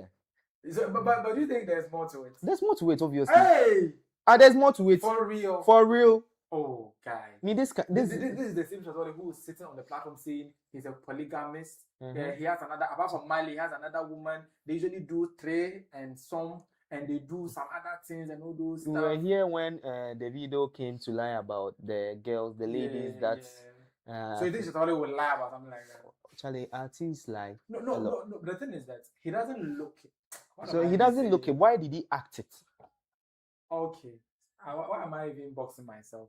I'm being stereotypical right here. I feel it's an innocent kiss. Okay. Looking at the persona of Shatta Wale. Because he's that person or you'll be a that kind of wahagio, wasomu, caress. And I think this is not the first time I'm seeing him caress a man like that. I've seen him several. Even he has done. He really meant to kiss the guy. Do you know that he has kissed Stonebwoy before? No. When they came back, when they did, when they put the gun at TGMA and they were reuniting at the press conference, he kissed them. Jeez. And Stonebwoy was like, "Hey, I'm no big deal" or something like that. He said like, "No homo" or something like that. At that place, there's a picture like that. So the guy, he's trying to say he is. He's known to do stuff like that. Not known. He is. He is. Charlie, what is he? GAY. He just doesn't. He doesn't have it within him. He is the thing. He is. Yeah. So he's bi. Because he has married, he has kids with a lot of women, and if he's caressing guys, we are maybe that's why he's not being able to settle down. Oh, no! Charlie, what is different from settling down with someone? So he's not able to settle down because he will not be able to caress the gravy that he wants. No, he won't get it from ladies. And in Ghana here, he can't settle down with a man too. No, you're taking this too far. No. Like, are you for real? For real, eh? I don't know what I said though, but they unblocked me. But what you are saying, I'm sure they'll go and find you on social media and block you too. Actually, they can block all the social They media. can block you for all you care. There's also another video that I want you to take a look at. You know, Stonebwoy said, Stonebwoy Shatta Wale said, Stonebwoy cannot watch him in the face. And Stonebwoy is his younger brother. He used to call me daddy and all those stuff. And whatever that he said, it seems to fit in with these two. One of Stonebwoy's song, Bisano, and they dropped it. And I want to take a look. Stonebwoy is my boy. Stonebwoy, he can't watch me. He can't look at you in the face. No, he will fall down. Fanfula. Head down up in a cooler. Fanfula. High energy pantula. Tell them my we both gone in a reality. Can't chat to me in a reality. Step to me. Okay, so Fanfula, is Shatta Wale a Fanfula? That's for you to judge, and your guess is as good as mine. So, they say you're blocking me on Twitter. I can't say you're blocking me on Instagram. Oh, but he can't block you here. Yeah, he cannot block me everywhere. Yeah, he can't block you here. So Twitter now I'm blocking me when I'm in front. But I would never screenshot his Twitter. You know, with Twitter right now, if they block you, can still see the person's tweet. So they cannot reply. Yeah. So since he has blocked me, I will never show his tweets. Me show because so I blocked him. So indirectly, I don't have access to his tweets. Okay. Because how can you go and search my name and like maybe he saw one of my videos and blocked me? So what exactly have you said about him that's so bad? Oh, you didn't in your previous videos or posts? What did I see? I'm asking. Now what's now big man like you don't have anything to do. You went and searched I crazy it or you found one video and you went and tapped on it. Block. One because I always an AMO. Where's an AMO? Means story. I will not bring if there's a story, I'll see only one side. The unblocked people, those are the people that I'll see. But talking about Fanfula, and that's whether Shatta Wale is a Fanfula or not, he himself came to reveal to us that he's a Fanfula. Yes, in this next video that you'll be watching, he confessed that the 3 Music Awards, remember the 3 Music Awards, right? Organized by the 3 Music TV people and Baba Sadiq. He said they gave him 11 awards just to spite Stonebwoy and Shatta Wale. And when he took it, What he wrote in the Crown even shows he's the biggest fanfula in the world. Listen to him himself confessing his own crime. The award, I'm confirming it. Shatta Wale. Sadiq told me that. Listen, Sadiq told me that he wants to give me awards for Stone and Stark audience to see that they are nobody. Because the way they rush, he won't show them level. Because them they deal with VGME. He won't make we build this thing in awards. That's why we are here. Shatta Wale, I just want to. So he himself came and said, "I come action on who said it was fanfully when he won 11 awards at the 3 Music Awards. At the time that he won it, he came and wrote 11 United. Just got my 11 awards from 3 Music Awards. This is how hard work looks like. You go through the motions of the process, ups and downs, challenges and fights, misunderstandings, creating friends and enemies. But I'm glad the industry is beginning to recognize the hard work myself and my team put into our work. This is dedicated to my fans.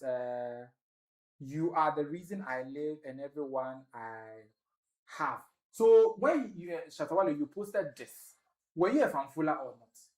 You are fanfooling yourself because you yourself now is now confessing that Sadiq, the CEO of 3 Music or founder of 3 Music back then, gave you the awards just to spite people, just undeserve, and he just gave you 11 awards. And you came and fanfooled all of us there, 11, then. So I'm a fanfula now. You went and your honest bunch, among honest bunch people, the honest bunch podcast, that's the place where they speak only honesty. You are being the honest that you can. You went there and you were lying. So you say things, you do it, you don't fake things, and there's a new how fanfula na and away will kromoha.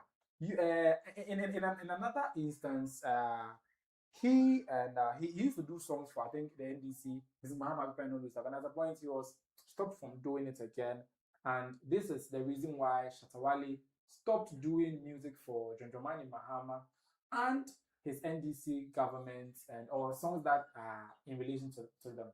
And this year's when you saw Shatta ne Ajomtofo no. They be young said that maka ho asem da, and they be uncrophobia in tiase. So we say obi person endorse what that's fine. What I say. But Ghana politics akoye be very partisan.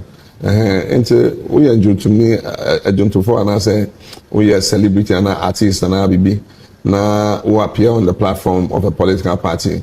Needs our party now. They take it very personal. And it may affect your career. Me at the other and say, Sami Mko endorse Nanado. I mean, you could see say a bit more amped. What you say? This year, me take conscious decisions. I didn't person me.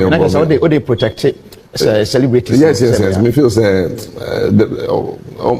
almost neutral out of our politics. It's better for their careers. What they say.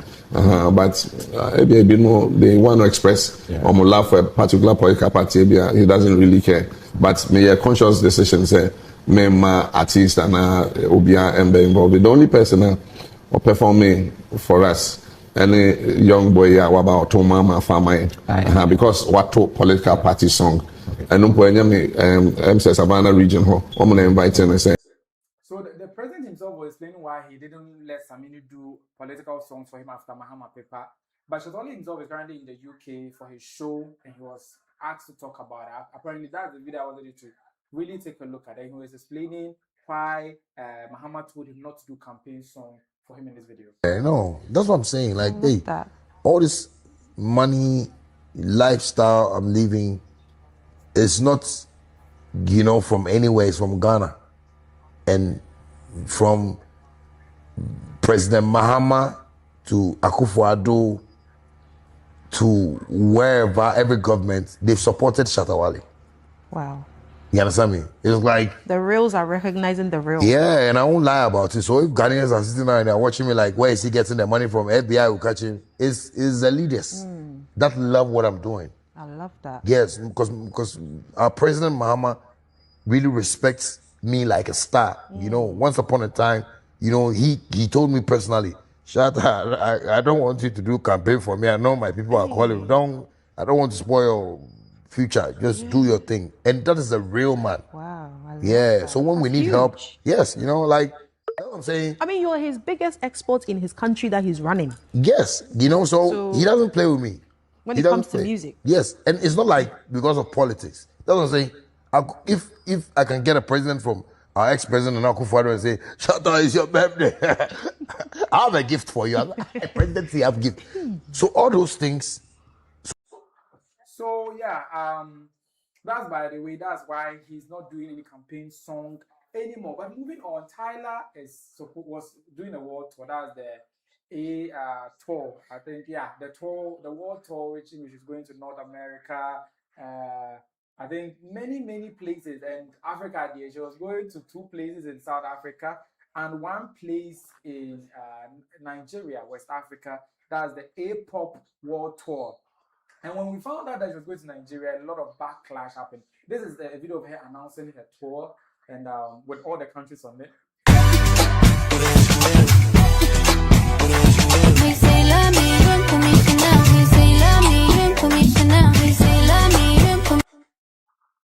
And now after this, the backlash started.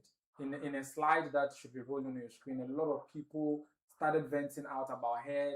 Why should you, when they were doing xenophobic attacks, you didn't talk. Now all of a sudden we should come and pay buy tickets and watch you do your A-pop high world tour. Not in this Nigeria. It will not happen. So Nigerians stood up on their grounds and they started campaigning actively against it in comments, in various things, like a lot of comments about all these things that Tyla's concert is not happening, as covered by BBC, in that you can take time and read. But one particular one that caught my attention was one by VDM in a video that would go really soon. VDM was like, they will not have a Tyla show in Nigeria because of what is happening to their very own person in Nigeria right now, in South Africa right now. All right, so first of all, there will be no Tyla show in Nigeria. It is not happening. So this is a message to the show organizers and the show promoters that are bringing Tyla into Nigeria, that show is not happening. Not when Chidinma Adesina is battling deportation in court in South Africa. In Nigeria, is battling deportation in court. And you want to bring in Tyla, then you will sell tickets. Then Tyla will make money off Nigerians. These same Nigerians that South Africa hates so much, that they are hunting the Nigerians down and even killing them. Tyla is not the only person suffering the wrath of the xenophobic, as a result of the xenophobic attack that their country supposedly meted out to other African nationals during the recent uproar by the March and March movement people and all those stuff. Apparently, one of my very favorite screen presenters, comedians, celebrities, and whatnot is also experiencing it. He's getting the heat from his side, and that was because he did an innocent ad that says visit South Africa. Don't say we didn't tell you. Take a look. Hi there, I'm Trevor Noah, still South African, still a comedian, and still getting questions from all over the world about South Africa. Because I guess apparently I'm the only South African people can ask. Why not ask Black Coffee, Charlize, Elon? Okay, maybe don't ask Elon, but the point is, I've decided to come to our tourism headquarters to answer your questions head on. Questions like this. Why didn't anyone tell me there were so many climates? I only packed for the beach.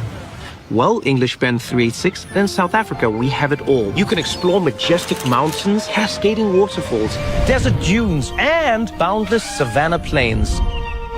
Here's another one. I thought I was going to South Africa to visit the Kingdom of the Zulu, but it turns out there were so many other cultures I didn't know about. Yes, you're right. This is the Kingdom of the Zulu. It's also the home of the oldest human remains in existence. Imagine that, Amsterdam Sam. You could end up meeting your great-great-great-great-great-great-great-grandparents. Now that would be overwhelming. I just spent 10 days in South Africa, eating like a king, living like a queen, and I didn't break the bank.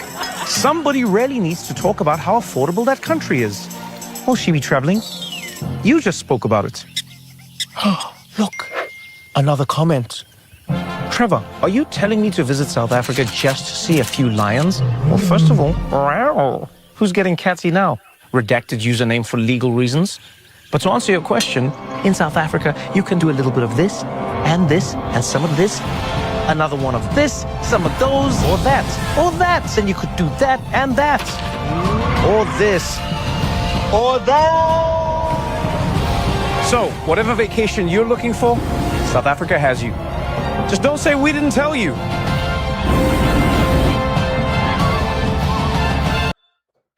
Visit South Africa, just don't say we didn't tell you. But Trevor Noah, is there another thing you didn't also tell them? If you are black, it doesn't apply to you. If you are from South African country, it doesn't apply to you. If you want to be safe, it doesn't apply to you. If you don't want to be stolen from, it doesn't apply to you. If you want peace of mind, it doesn't apply to you. In fact, visit South Africa at your own risk. Trevor Noah, maybe you should have added this to the advert to appease all the naysayers. Actually, we all love you, me myself. Like one of the few people that I admire from the Daily Show, from your comedy shows, all the other shows that you do. We love you. I love you. Everybody loves you, but you are being very hypocritical about this. Not talking about there's a xenophobic attack, not addressing the pertinent issues, and just ending up with an ad and saying, visit South Africa, don't say we didn't tell you. The last time that you did it, we know you made $1.7 million. Now, maybe they're giving you $2.5 million or more. And that's a little hard to turn down. Even if it was me, I'll take the money and do the ad. But does it sit well with you as somebody who speaks against other people for racial abuse, for human rights abuse, for various things that are done in other countries? France, the other time you were talking about France, and I was loving your presentation. But just your back door, a lot of injustices are being meted out to other Africans, and Trevor Noah is dead mute about it. Or maybe because you are an ambassador of South African tourism, it mutates you or excludes you from one of the voices who can be the voice of truth and speak to your people and say, hey, this must stop. MJ, do you feel that Tyla and Trevor Noah should suffer the wrath of Africans for the ills of what their people did? Why should they suffer? Because there are South Africans who could have spoken against it. Charlie, they are earning money. And Trevor is being paid for this. Yeah, he's obviously not staying. The last time he was paid 1.7 million. Yeah, and he's obviously not staying in South Africa. He has lived in the US for almost all his life. Yeah. So he's just being paid for this. So why should he feel the backlash? The main people who should feel the backlash is the government of South Africa. Yeah. This thing that they are doing is just damage control. Yeah, I'm sure they hadn't pre-planned this whole ad. It's because of the xenophobic attacks. No, I think every year they do it all. But Charlie, to this extent, Charlie, the timing. No. Like if they were really thinking that they shouldn't even bring this video out. They should just let it be. No video. But they are just trying to do damage control because of what has gone on in their country this year. And do you think people go to South Africa after seeing? Obviously, maybe the whites will go. But there are videos of whites tho being attacked though. I haven't seen those ones. The only ones I've seen not a lot, but the ones I've seen are whites refusing to employ them and they threatening them. Yeah, that's all. But as in being touched, like how the blacks are being touched, I haven't seen those ones. Not only touched though, some people are being unalived. Yeah, that's the part when I'm very disappointed in Trevor Noah, because Trevor Noah is somebody who speaks. He's the voice of truth. If you've watched his show on Comedy Central, The Daily Show, he can literally speak to DT like the other guy. You know? He can speak to him like he will blast him. Like he will talk about the France people. He will speak authoritative. That's what I love about him. I fell in love with whatever that he does because of how he's confident. He says the hard truth, no matter how. Even though the time that I think one of the presidents of France wrote to him about something that he said on the show, and he read it on the show and still said what he wanted to say regarding like, oh, Slobia. So why is it that when it comes to South Africa, well, what he did an ad. Yeah. And obviously, whatever he said in the ad is true. They have all those stuff that he was shown on the ad. But before the ad, there was xenophobic attacks that he could have spoken about. So that's why I'm saying he just cares about the money, as in this regard. So he cares for what he's being paid for, and that was what he did. So instead, for him to come out and lambast them, that's up to him to do. It's a personal decision. Yeah, but it shouldn't be related to this particular ad that he has done. Yeah. But I don't think it will cost him, because people like me who idolize him, It won't cost him, Chris. It won't because cost me, for him. instance, I was here too because I was thinking, Trevor, is Trevor there? Is Trevor there? Is Trevor there? Chris, it's not going to cost him. You know Trevor? Have you listened to Trevor? Yeah, I've listened to Trevor. He's vociferous, like Obeka, and we love him because he's able to say what we want him to say. Why is that when it comes to South Africa, this xenophobic attacks, he's not able to say it? I don't know. Because it's really bad. Because me, for it, I'm disappointed though, but I still love him regardless. Yeah, that's why I'm saying it's not going to affect him in any manner. He's just too good. But maybe some other people will move beyond the love that they have for him to start having bad feelings for him. Don't you think? No. The only thing I think the only person I think it will affect is obviously South Africans in general, as in the people living in the country, not Trevor. Even Trevor guys, US, he doesn't care. So it will really affect the country because any African who will see this video will see it to be damage control. Yeah, and the comments, when you go into the comments, I didn't want to read the comment because... So do you think, and with the video going out, I think even the whites obviously will not want to go there because they will definitely pop into the comment section and see what people are saying. It's disastrous. That's why this year it shouldn't have come out. Yeah, this year they should have just postponed it until they fix their image and their country. Yeah. Then they go back to their country and fix it, and now they can tell us to return back or something.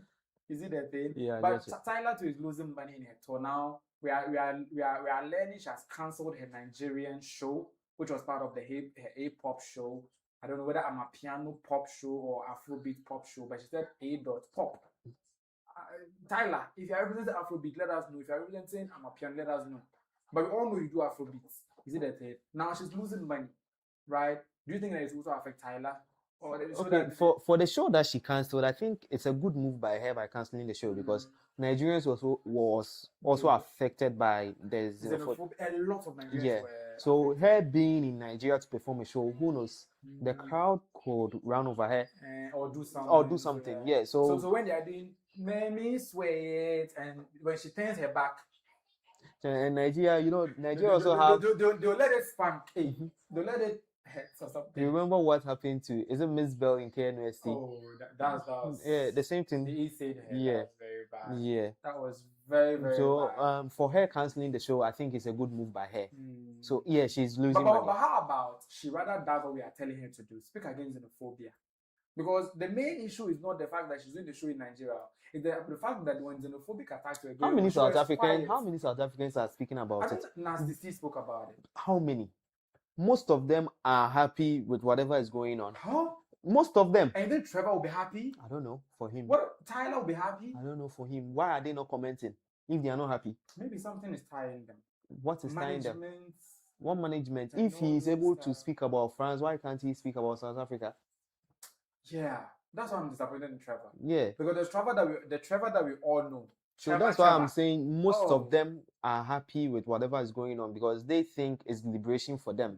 By the blacks moving out of their country, they will get more work to do. They can prosper their lives and all that. So they might even be in the same view of this situation. You get it?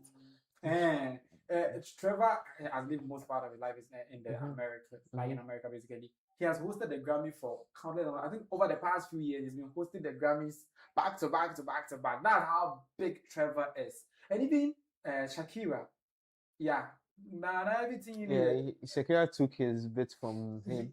Shakira took a bit from him. Said something about the only A something coming out of Colombia. Yes, is Shakira instead of an A-class felony. You see the thing? That was a bad joke. By the way, it was a bad joke, and he's still able to crack such jokes at the Grammys, and he's still hosting it. He's going to host it this year too as well.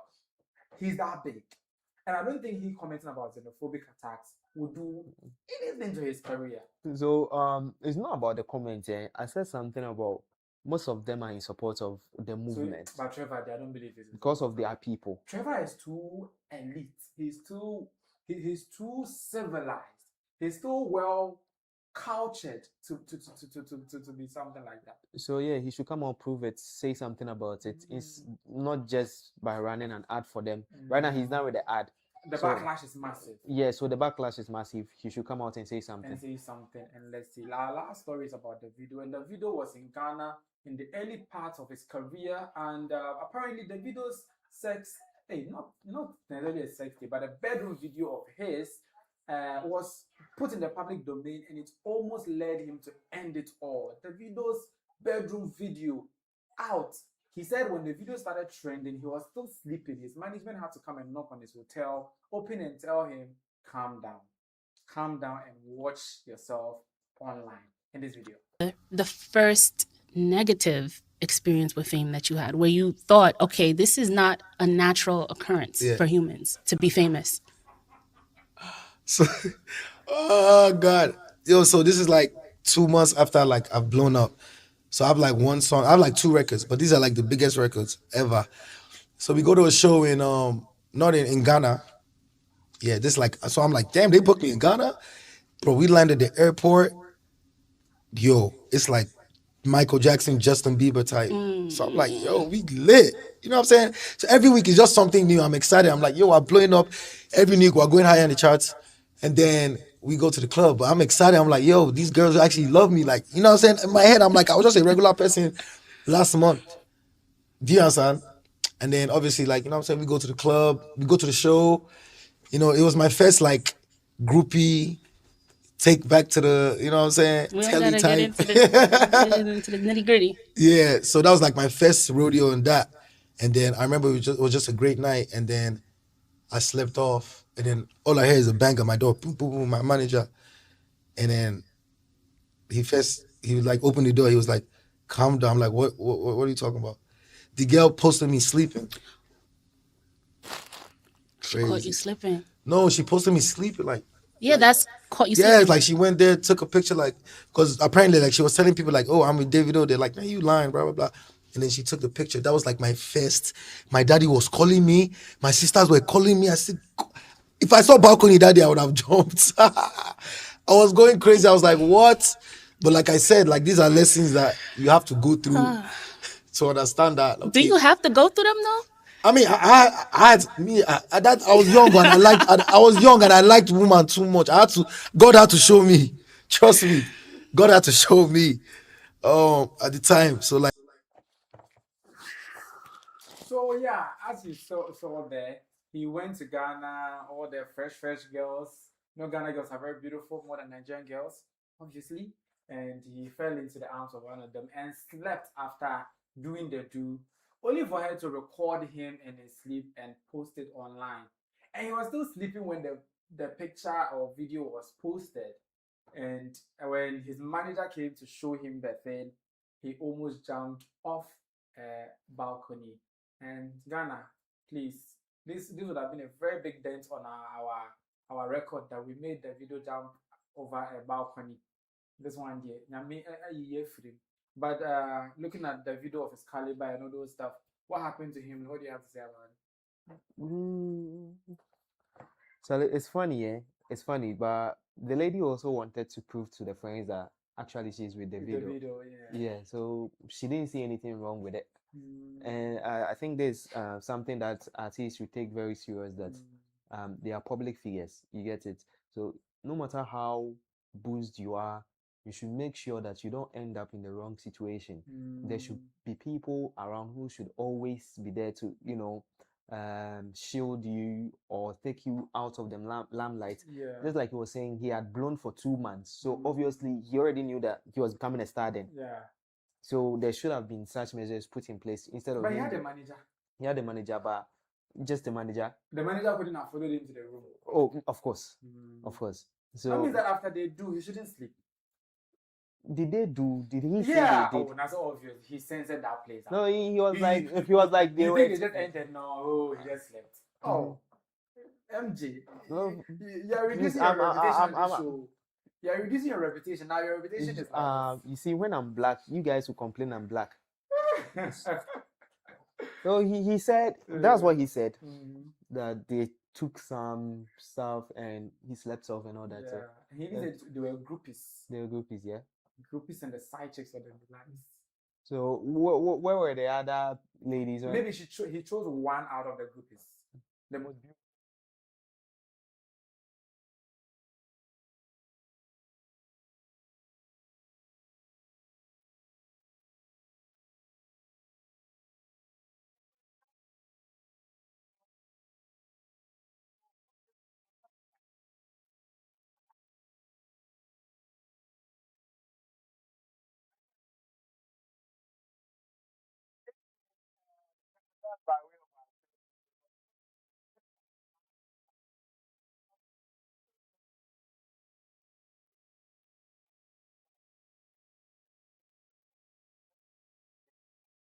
As a married woman, as a man, as a woman, as a lady, as a man, as a boy, shut up, say another thing, talk another topic. How do we get money? Say another thing. Every day, as a man, podcast, as a man, bloggers, as a man. You don't get tired, shut up, say another thing, You get out, talk about money. Every time, man, woman, man.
From the stables of iChris Studio, where bold ideas take center stage.